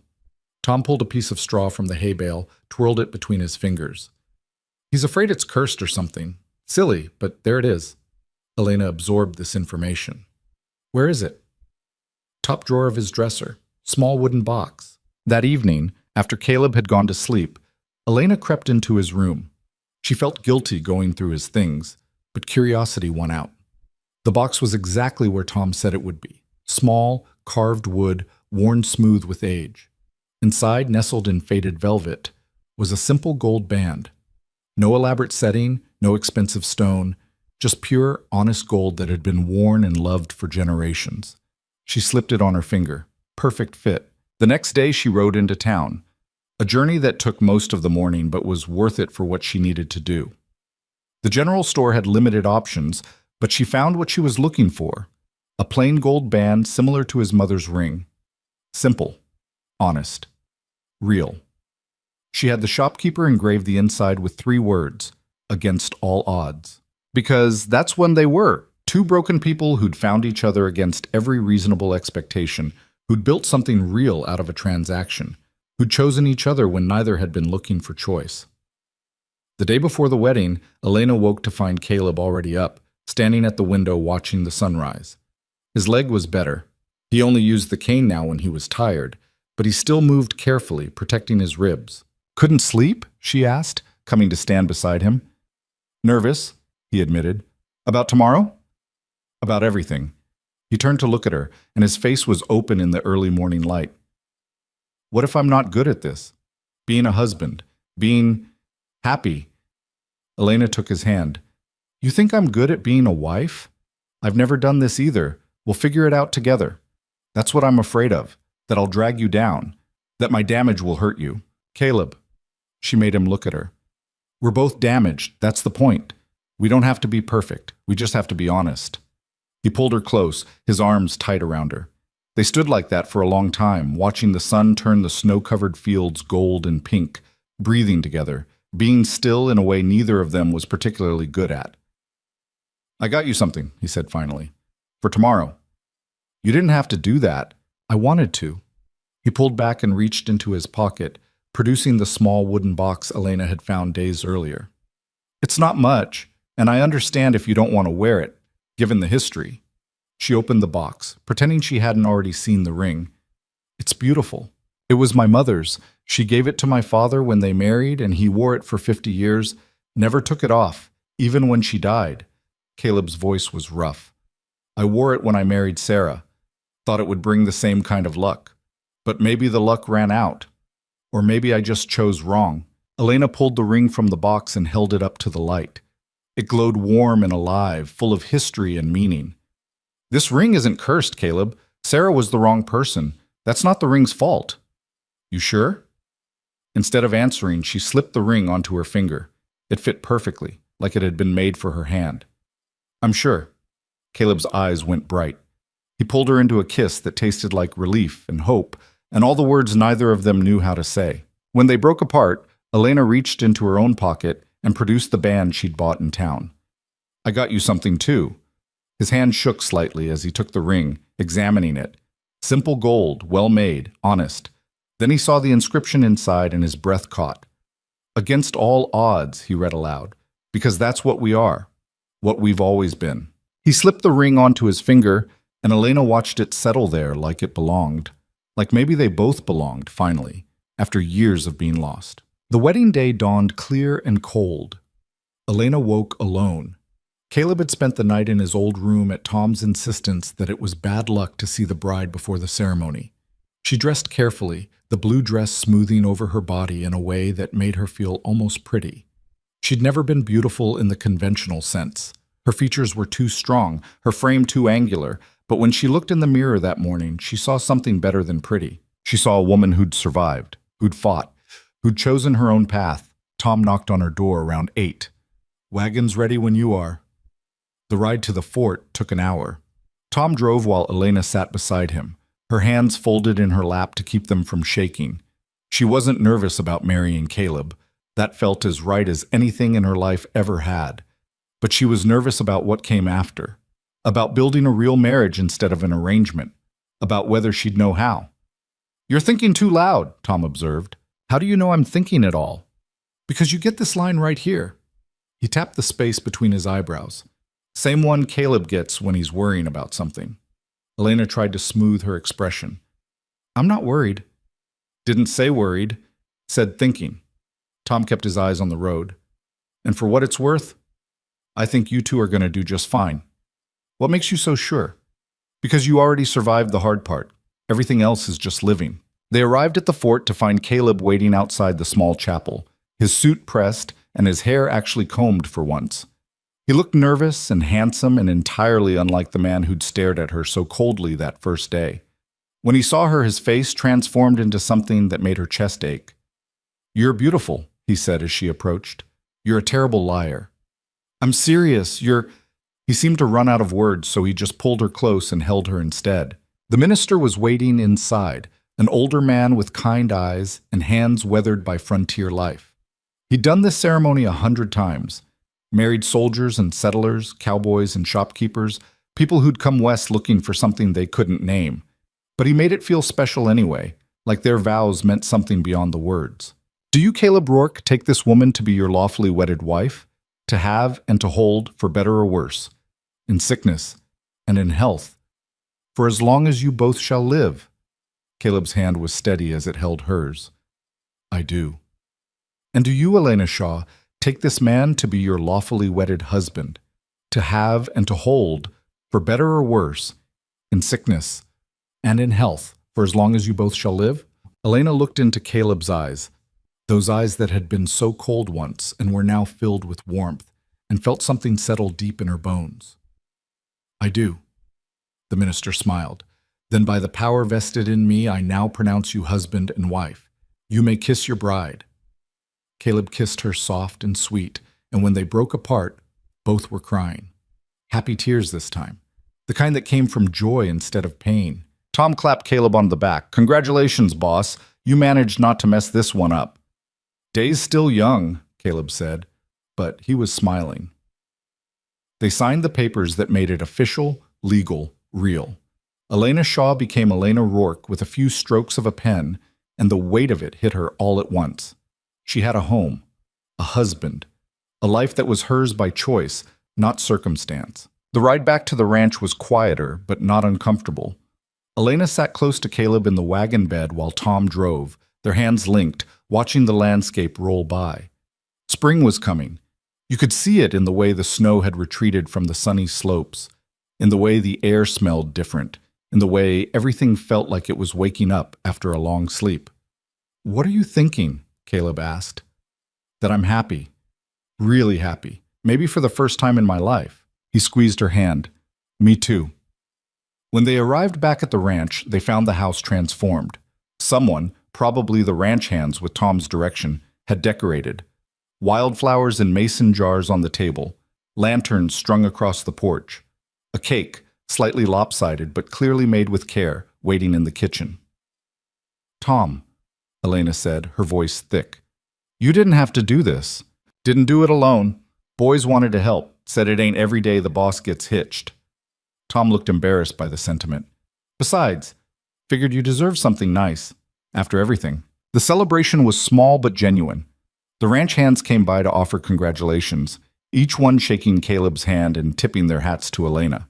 Someone produced a fiddle and played songs that were more enthusiasm than skill. Tom made a toast that was surprisingly eloquent for a man of so few words. To Caleb and Elena, he said, raising his glass. Two stubborn fools who somehow found each other in the middle of nowhere. May you be as happy as you deserve, and may you deserve a whole lot of happiness. Everyone drank to that. As evening fell and the celebration wound down, Caleb pulled Elena aside. Come with me, he said. I want to show you something. They walked out to the ridge overlooking the ranch, the same spot where Elena had stood her first day and felt overwhelmed by the emptiness. Now, looking at it, she saw something different, the barn they'd repaired together, the fence line they'd fixed, the home they were building. It wasn't empty anymore. It was full of possibility. When I first came here, Caleb said, I thought I was running away. From Sarah, from the pain, from everything, but I was really just running to something I hadn't found yet. And what's that? He turned to face her, his hands cupping her face. You. This. A reason to stop running. Elena kissed him, deep and sure. When they broke apart, both breathing hard, she rested her forehead against his. No more running, she said, for either of us. Deal. They stood there as the sun set, painting the sky in impossible colors, purple and orange and pink and gold. The kind of colors Elena wanted to paint someday. The kind of colors that said anything was possible if you were brave enough to believe in it. That night, they made love as husband and wife. And it was different than all the times before. Not because the mechanics had changed, but because the meaning had. This wasn't transaction or arrangement or even falling in love. This was chosen, committed, real. Afterward, lying tangled together, Caleb traced patterns on Elena's shoulder. I keep thinking I'm going to wake up and this will all be gone, he admitted, that you'll be gone. I'm not going anywhere. Promise? Promise. She turned to face him. You're stuck with me now, legally and everything. He smiled, that full, genuine smile that transformed his whole face. Best contract I ever signed. The weeks that followed were different too. Not easier, Life on a Montana ranch was never easy, but fuller somehow. Elena threw herself into learning the work, helping with calving season, riding out to check fence lines with Caleb, managing the household accounts. She discovered she liked the physical labor, the way her body grew stronger, the way accomplishing difficult tasks made her feel capable and alive. Caleb taught her to shoot, to ride better, to read the weather and the cattle and the subtle signs that meant trouble was coming. She taught him to relax, to laugh, to let people in even when it scared him. They taught each other how to be married, fumbling through arguments about stupid things, learning to apologize, figuring out the rhythm of sharing space and life and future. Tom watched it all with quiet satisfaction, like he'd known all along how it would turn out. One morning in early April, Elena woke feeling sick. She barely made it to the wash basin before her stomach emptied itself violently. Caleb was beside her immediately, holding her hair back, his hand warm on her spine. "You all right?" he asked when she finally stopped heaving. "I don't know. Maybe I ate something bad." But it happened again the next day. And the day after that. By the fourth morning, when Elena bent over the basin again, Caleb wasn't asking if she was all right. He was asking a different question entirely. "Could you be pregnant?" Elena froze, one hand braced against the wall. She'd been so caught up in everything else, the wedding, the ranch, learning to be a wife, that she hadn't been paying attention to her body's rhythms. But now that he'd said it, she realized her courses were late. More than late. "Maybe," she said quietly. They looked at each other and Elena saw her own complicated feelings reflected in his face. This was supposed to be part of the plan, why she'd come here in the first place. But now that it might be real, now that there might actually be a child growing inside her, everything felt different. "How do you feel about it?" Caleb asked carefully. "Terrified. Excited. Both." Elena sat on the edge of the bed. "It's one thing to agree to have a baby in theory. It's another thing entirely when it's actually happening." Caleb sat beside her, took her hand. "We don't have to figure everything out right now. Let's just take it one day at a time." Over the next weeks, Elena's symptoms confirmed what they'd suspected. Morning sickness that struck at odd hours. Exhaustion that hit her like a physical force. A tenderness in her breast that made her wince when Caleb touched her. And underneath all of it, a strange mixture of fear and wonder at what her body was doing without her conscious input. The doctor from the fort came to confirm it in late April. He examined Elena, asked questions about her symptoms, and then pronounced what they already knew. She was pregnant. About 2 months along, he estimated.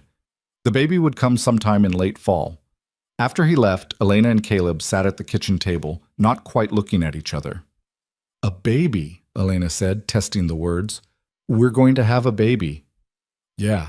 Caleb's hand covered hers on the table. "How are you feeling? Really?" "Scared. What if I'm not good at it, being a mother? What if I'm not good at being a father?" They looked at each other and started laughing, slightly hysterical laughter that came from fear and joy tangled together. "We're a mess," Elena said when she could breathe again. "Always have been." Caleb pulled her into his lap. "But we're a mess together. That counts for something." As spring turned toward summer, Elena's body changed in ways that were both fascinating and terrifying. Her stomach began to swell, slowly at first, and then more noticeably. Her clothes stopped fitting. Her emotions swung wildly between crying at nothing and laughing at everything. Caleb was patient through all of it, even when she snapped at him for breathing too loud or cried because the sunset was too beautiful. He brought her tea when the nausea was bad, rubbed her feet when they swelled, held her when the fear got too big to carry alone. "I'm being ridiculous," she said one evening after crying over a hen that wouldn't come when called. "You're growing a person. You're allowed to be ridiculous." "I don't feel like myself." "Then be someone new. Be whoever you need to be right now." It was exactly the right thing to say.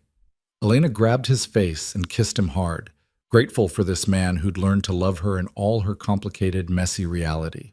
By midsummer, the pregnancy was obvious to everyone. The ranch hands started being extra careful around her, like she might break. Tom fussed over her more than Caleb did, constantly checking if she needed anything. And Elena found herself settling into the role despite her fears, talking to the baby when she was alone, imagining what they'd look like, planning for a future that felt more real every day. One evening, she and Caleb sat on the porch watching the sunset. Elena's hand rested on her swollen stomach, and as they sat there, the baby kicked.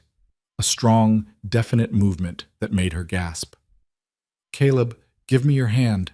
She placed his palm on her stomach and waited. After a moment, the baby kicked again, hard enough that Caleb felt it clearly. His eyes went wide. That's our baby," he said, his voice full of wonder. "That's our baby." He moved closer, his hand still on her stomach, and when the baby kicked a third time, he laughed, pure, unguarded joy that Elena had never heard from him before. "Hello in there," he said softly, talking to her stomach. "I'm your father, and I'm going to try really hard not to mess this up." Elena's eyes filled with tears. This man who'd been so afraid of attachment, so convinced he wasn't capable of love, he was already in love with a child he hadn't even met. "You're going to be a good father," she said. "You don't know that." "Yes, I do, because you're already worrying about it. Bad fathers don't worry." Caleb looked up at her, his eyes bright in the fading light. "I love you, both of you." "We love you too." They sat like that until the stars came out, Caleb's hand on her stomach, feeling their child move and kick and grow. The contract that had brought them together was long forgotten. This was something bigger, something real. This was family. Summer stretched long and hot across the Montana plains, and Elena grew round as the harvest moon. By August, she couldn't see her own feet anymore and needed Caleb's help to get out of chairs.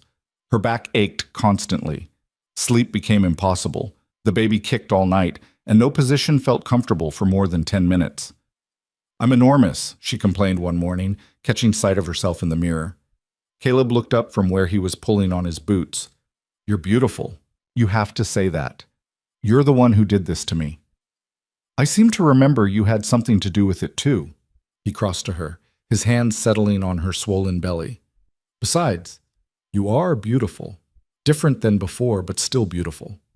Elena wanted to argue, but the baby chose that moment to kick hard against Caleb's palm, and his face lit up with such pure joy that her annoyance evaporated. "Little troublemaker's awake," he said. "Little troublemaker never sleeps. Takes after you." "Takes after you, you mean? Stubborn as hell."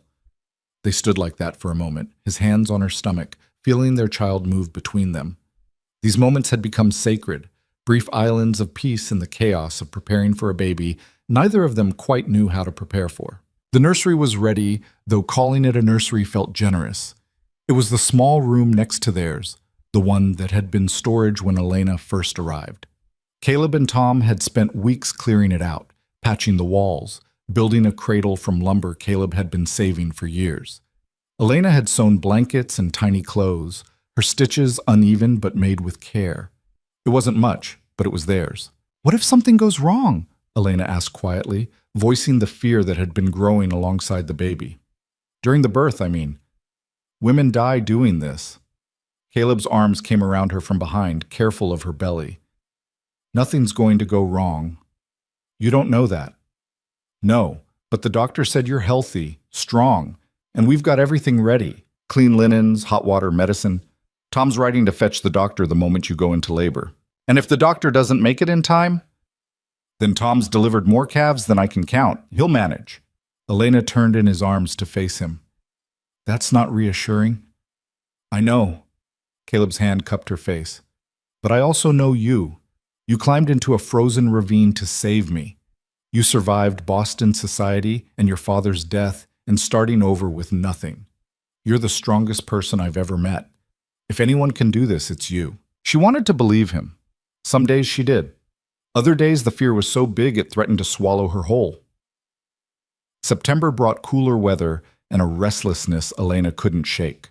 She felt like she was waiting for something enormous to happen, which she was, but the not knowing when made her jumpy and irritable. She snapped at Caleb for small things. Cried over spilled milk, actual spilled milk, not the metaphorical kind. Felt like she was crawling out of her own skin. "This baby needs to come out," she announced one evening at dinner. "Baby comes when baby's ready," Tom said, helping himself to more potatoes. "Well, baby needs to hurry up. I'm ready now." Caleb reached over and squeezed her hand. Soon. But soon turned out to be relative. Days crawled by. Elena waddled around the ranch, uncomfortable and enormous, while Caleb hovered like she might explode at any moment. Tom started sleeping in the main house instead of his cabin, just in case. The doctor sent word that he'd keep his schedule clear for the next few weeks. And still, nothing happened.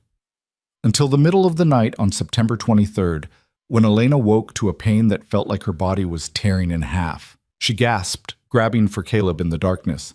"Something's happening!" He was awake instantly. "The baby? I don't—" Another pain hit, stealing her breath. "Yes, the baby." Caleb was out of bed and moving before she could say more, lighting lamps, pulling on clothes, shouting for Tom.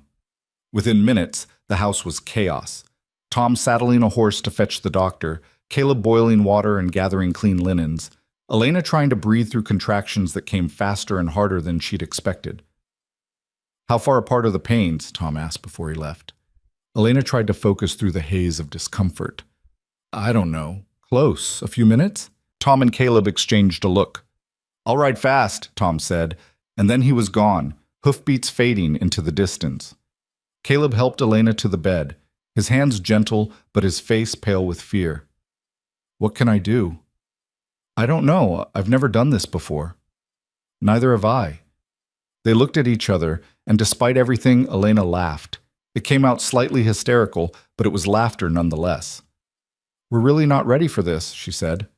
"No, but we're doing it anyway." The hours that followed were the longest of Elena's life.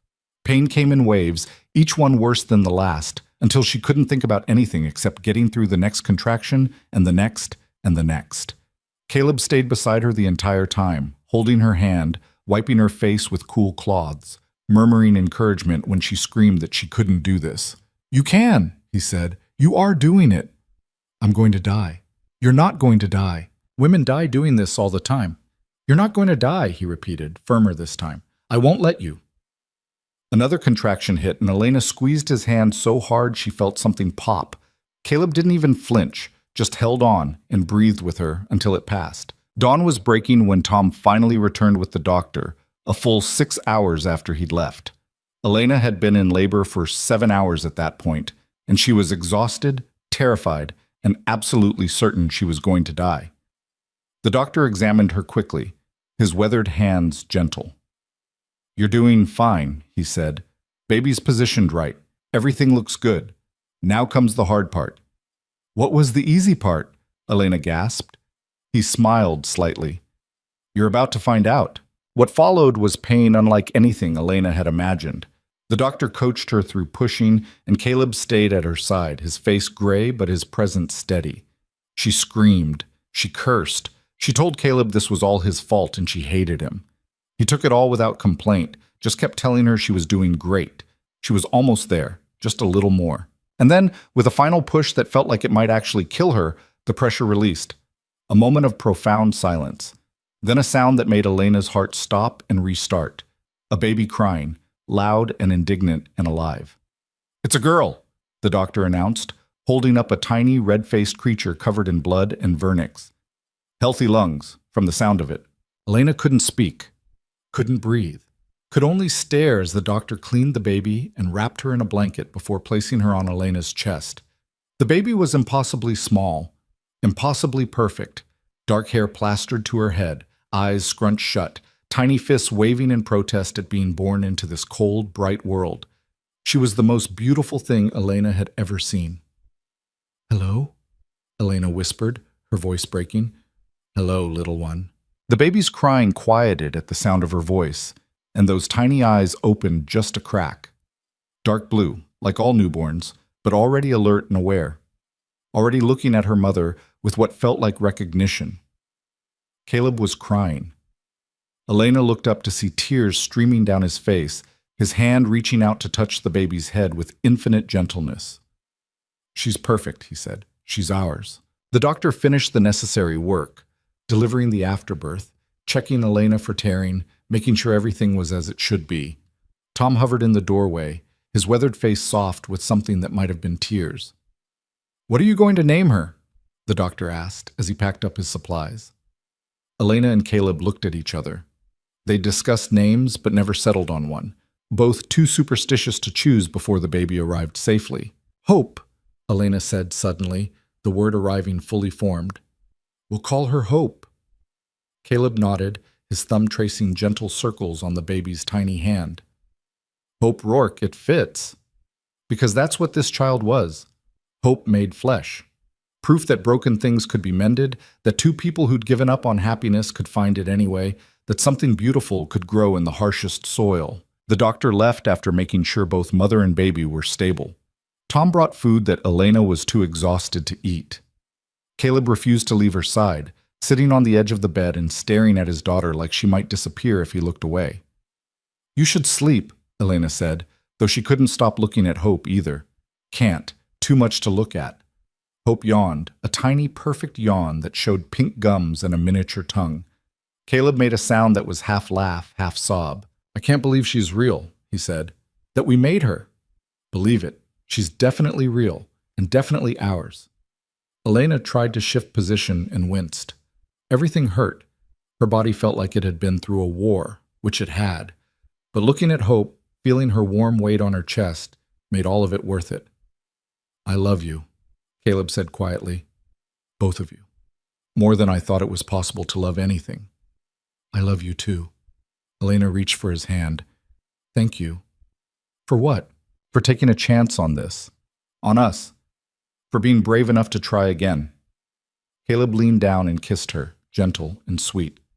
"You're the one who was brave. You changed everything." The first weeks with Hope were chaos. She was small but loud, with a set of lungs that could wake the entire ranch. She needed to eat every 2 hours, which meant Elena got no sleep. She cried for reasons no one could determine. She had opinions about everything, how she was held, how her blankets were wrapped, whether the room was too bright or too dark. Elena, exhausted and overwhelmed, found herself crying almost as much as the baby. "I don't know what I'm doing," she said one night after Hope had been screaming for an hour straight. "I've tried feeding her, changing her, rocking her. Nothing works." Caleb took the baby, settling her against his shoulder and pacing the room. "Maybe she just needs to cry." "What kind of mother lets her baby just cry?" "The kind who's been awake for 36 hours straight." He kept walking, his hand gentle on Hope's back. "You're doing fine, Elena. Better than fine. It doesn't feel like it." "That's because you're exhausted. Here." He handed Hope back, now miraculously quiet. "Sleep. I'll take her for a few hours." "You have work." "Work can wait. Sleep." Elena wanted to argue, but her body was already shutting down. She lay back on the bed and was asleep before Caleb even left the room. She woke 4 hours later to find him sitting in the rocking chair they'd moved into the bedroom, Hope asleep on his chest, both of them breathing in sync. The sight made her heart ache with love so fierce it was almost painful. Caleb looked up, saw her watching. "She's a fighter," he said softly. "Just like her mother." Over the following weeks, they found a rhythm. Not an easy rhythm, parenting never was, but something that worked for them. Elena learned to read Hope's different cries, to tell the difference between hungry and tired and just plain angry at the world. Caleb proved surprisingly adept at soothing the baby, his deep voice and steady presence calming her when nothing else would. Tom became an unexpected ally, showing up at odd hours with food or offering to hold Hope so Elena could take a bath. The ranch hands took turns bringing gifts, hand-carved toys, tiny knitted hats, a wooden horse that Hope wouldn't be able to use for years, but that made everyone smile anyway. The ranch itself seemed to change with Hope's arrival. The men worked quieter, moved gentler, as if afraid to disturb the baby. There was a softness to the place that hadn't existed before, a sense that they were all protecting something precious. October brought the first snow, early and heavy. Elena stood at the window one morning, Hope in her arms, watching the flakes fall and transform the landscape. "Look," she murmured to the baby, "your first snow." Hope, now 6 weeks old and significantly less angry at the world, watched the window with wide eyes. She couldn't possibly understand what she was seeing, but she seemed fascinated anyway. Caleb came to stand behind them, his arms circling both his girls. "What do you think? Ready for Montana winter?" "I survived last winter. I can survive this one." "Last winter, you weren't responsible for keeping a tiny human alive." Elena leaned back against him. "Last winter, I didn't have you helping me." They stood like that, the three of them, watching the snow fall and the world transform. A year ago, Elena had arrived at this ranch with nothing but desperation and a willingness to survive. Now she had everything: a home, a husband, a daughter. a life built on honesty and choice instead of obligation. I've been thinking, Caleb said after a while. About what? About expanding, maybe adding more cattle next spring, hiring another hand or two, building a bigger barn. That sounds expensive. It would be, but we could do it. The ranch is doing well, and with the Army contract Tom secured, he trailed off. I'm not saying we have to, but we could, if you wanted. Elena understood what he was really asking. Did she want to stay? Not just for the winter or until Hope was weaned, but permanently, forever. Was she ready to make this place truly hers? I want to, she said. I want to build something here. With you. For her. She felt him relax against her, releasing tension she hadn't realized he was carrying. Yeah? Yeah, this is home now. I'm not going anywhere. Hope made a small sound, her tiny hand grasping at Elena's finger. Such a small gesture, but it felt momentous. 3 people who'd been lost, now found. 3 people who'd been broken, now healing. Not perfect. They'd never be perfect. But real. Honest. Theirs. Winter settled in with its usual fury, but inside the ranch house there was warmth. Hope grew steadily, becoming more alert and interactive with each passing day. She started smiling, real smiles, not just gas, and the first time she smiled at Caleb, he cried again. I'm turning into a sentimental fool, he said, wiping his eyes. You're turning into a father, Elena corrected. There's a difference. Christmas came, their first as a real family. They didn't have much. A small tree Tom cut from the ridge, some simple decorations Elena made from scraps of fabric and paper. But Hope didn't care about any of that. She was fascinated by the candlelight, by the colors, by her parents' faces as they sang carols slightly off-key. Merry Christmas, little one, Elena whispered, holding Hope close. Your first of many. Caleb wrapped his arms around them both. Merry Christmas. The new year brought changes. Hope started rolling over, then sitting up, then crawling with a determination that terrified Elena. Suddenly, nothing in the house was safe. Caleb spent his evenings following their daughter around, making sure she didn't eat anything dangerous or pull something heavy onto herself. She's going to give us heart attacks, he said one evening after rescuing Hope from trying to climb into the fireplace. She's going to be just like you, stubborn and fearless and completely unwilling to listen to reason. That's your genetics too. I'm choosing to blame you anyway. Hope pulled herself up on Caleb's pant leg, grinning toothlessly at him. He scooped her up and tossed her in the air, making her shriek with laughter. Elena watched them, her heart so full it hurt. This was what love looked like. Not the romantic ideal she'd once imagined in Boston, all poetry and grand gestures. This was real love, messy and exhausting and occasionally frustrating, but solid, dependable. Built on a foundation of choosing each other every single day. Spring came late that year, the snow refusing to release its grip until well into April. But when it finally melted, it revealed a world transformed. Green shoots pushing through dead grass, flowers blooming in impossible colors, Hope taking her first steps, wobbling between Caleb and Elena with fierce concentration. Come here, sweetheart, Elena encouraged, her hands outstretched. You can do it. Hope took 1 step, 2, 3, then toppled into Elena's arms, giggling with delight at her own accomplishment. That's my girl, Caleb said, pride evident in every word. Nothing stops you. By summer, Hope was walking everywhere, talking in a language only she understood, and getting into absolutely everything. The ranch hands adored her, taking turns teaching her about horses and cattle and the land. Tom was particularly smitten, carrying her around on his shoulders and spoiling her with treats Elena pretended not to notice. You're turning her into a tyrant, Elena told him. She's a princess. Princesses get spoiled. She's a rancher's daughter. Rancher's daughters learn to work. But even as she said it, Elena was smiling. Hope would learn to work. Both she and Caleb would make sure of that. But she'd also know she was loved, cherished, wanted. Everything Elena had wanted as a child and hadn't fully received until she'd found Caleb. One evening in late June, Elena and Caleb sat on the porch watching the sunset while Hope played at their feet with a collection of smooth stones she'd found by the creek. The sky was doing impossible things with color, purple and orange and pink all bleeding together, and Elena felt peace settle over her like a blanket. I've been thinking about painting again, she said. Caleb looked over at her. Yeah?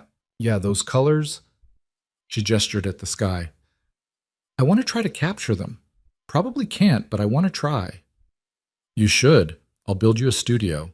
Nothing fancy, but somewhere you can work. You don't have to do that. I want to. He reached for her hand. I want you to have everything you want, Elena. Even the impractical things, especially those. She leaned her head on his shoulder. I already have everything I want. Greedy, you can have more. Hope abandoned her stones and climbed into Caleb's lap, demanding his attention. He shifted to make room for her, and she settled in with a satisfied sigh, her thumb finding its way to her mouth. She's getting so big, Elena said, watching their daughter's eyes droop with approaching sleep. Too fast. Some days I wish I could freeze time. Keep her just like this. She'd hate that. She's always trying to grow up faster. Wonder where she gets that from. They sat together as the sun finished setting and the stars came out. Hope fell asleep in Caleb's arms, her breathing deep and even. The ranch settled into its nightly rhythm, horses in the barn, cattle in the fields, the land itself seeming to exhale after the work of the day. Sometimes I can't believe this is real, Elena said quietly, that I get to have this. You, her, all of it. I know the feeling. I spent 3 years convinced I'd used up all my chances at happiness. Then you showed up and proved me wrong. I didn't show up. You advertised for me. Best decision I ever made, even if it terrified me at the time. Elena thought about that first day, stepping off the stagecoach into the Montana cold, having no idea what she was walking into. She'd been so desperate, so certain she was making a terrible mistake, but too proud to turn back. And now here she was, a wife, a mother, a woman who belonged somewhere. I'm glad I answered, she said, even though it was probably insane. Definitely insane, but the best kind of insane. Hope stirred in her sleep, one small hand reaching out to grip Caleb's shirt. Such a small gesture, but it said everything about trust and safety and home. We should get her to bed, Elena said reluctantly. Caleb stood carefully, Hope cradled against his chest. I'll take her. You stay. Enjoy the quiet. He disappeared inside, and Elena heard his footsteps on the stairs, the creak of the nursery door. She sat alone on the porch, listening to the night sounds, crickets and distant coyotes and wind through the grass, the same sounds that had seemed so foreign and frightening a year and a half ago now felt like home. Caleb returned and settled beside her, his arm around her shoulders. They sat in comfortable silence, watching the stars wheel overhead, feeling the Montana night wrap around them. You know what I think? Caleb said eventually. What? I think sometimes the best things in life are the ones we never planned for. The ones that scare us into being better than we thought we could be. Elena considered that. Is that what I did? Scared you into being better? You scared me into being real, into admitting I wanted more than just survival, into taking a chance on happiness even when it terrified me. And now? Now I'm still terrified, but I'm also happier than I've ever been. Those things can exist together, turns out. Elena turned to look at him, this man who'd been so cold and closed off when they met, who'd built walls so high he'd thought they were permanent, who'd learned, slowly and painfully, to let someone in. I love you, she said. Love you too. Both of you. More than I knew it was possible to love. They kissed, soft and slow, tasting of coffee and contentment. When they broke apart, both were smiling. We should probably go to bed, Elena said. Hope will be up at dawn demanding breakfast. She gets that from you too. Everything good comes from me. Everything stubborn comes from you. That's not how genetics work. It's how I'm choosing to remember it. They went inside, checking on Hope one last time before heading to their own room. The baby slept peacefully, her dark hair curling against her forehead, her face relaxed and perfect. Elena adjusted her blanket and placed a gentle kiss on her head. In their bedroom, Caleb pulled Elena close, and they lay together in the darkness, listening to the house settle around them. This house that had been just shelter once, just walls and a roof. Now it was filled with life and love and the sound of their daughter breathing down the hall. Thank you, Elena whispered into the darkness. For what? For being brave enough to try again, for letting me in, for building this with me. Caleb's arms tightened around her. Thank you for being stubborn enough not to disappear, for refusing to let me hide, for choosing this even when it was hard. They fell asleep like that, wrapped around each other, their future as uncertain as any future was, but built on a foundation solid enough to weather whatever came. Because that's what they'd learned, these two broken people who'd found each other in the middle of nowhere, Montana. That love wasn't about being perfect or having all the answers. It was about showing up, about choosing each other even when it was difficult, about building something real instead of something easy. The contract that had brought them together was long forgotten, replaced by something infinitely more binding, commitment made freely, love given honestly, a life built on trust instead of obligation. And as Elena drifted into sleep, hope, safe in the next room, and Caleb's heartbeat steady beneath her ear, she understood something fundamental. She hadn't come to Montana to survive. She'd come to Montana to live, to build, to become someone she'd never imagined she could be. The harsh frontier hadn't broken them. It had forged them into something stronger, something real, something that would last. And when Hope grew up and asked about how her parents met, they'd tell her the truth, that sometimes the best love stories are the ones that start with nothing but desperation and choice, and grow into something neither person planned but both learned to cherish. They'd tell her that love isn't about fairy tales or perfect moments. It's about two imperfect people deciding they're better together than apart. About building a home not just with walls and a roof, but with honesty and courage and the willingness to keep trying even when you're terrified. And they'd tell her that she, Hope, was the proof that broken things could be mended, that second chances were real, that love could grow in even the harshest soil if you were brave enough to nurture it. The Montana night stretched on, endless and full of stars.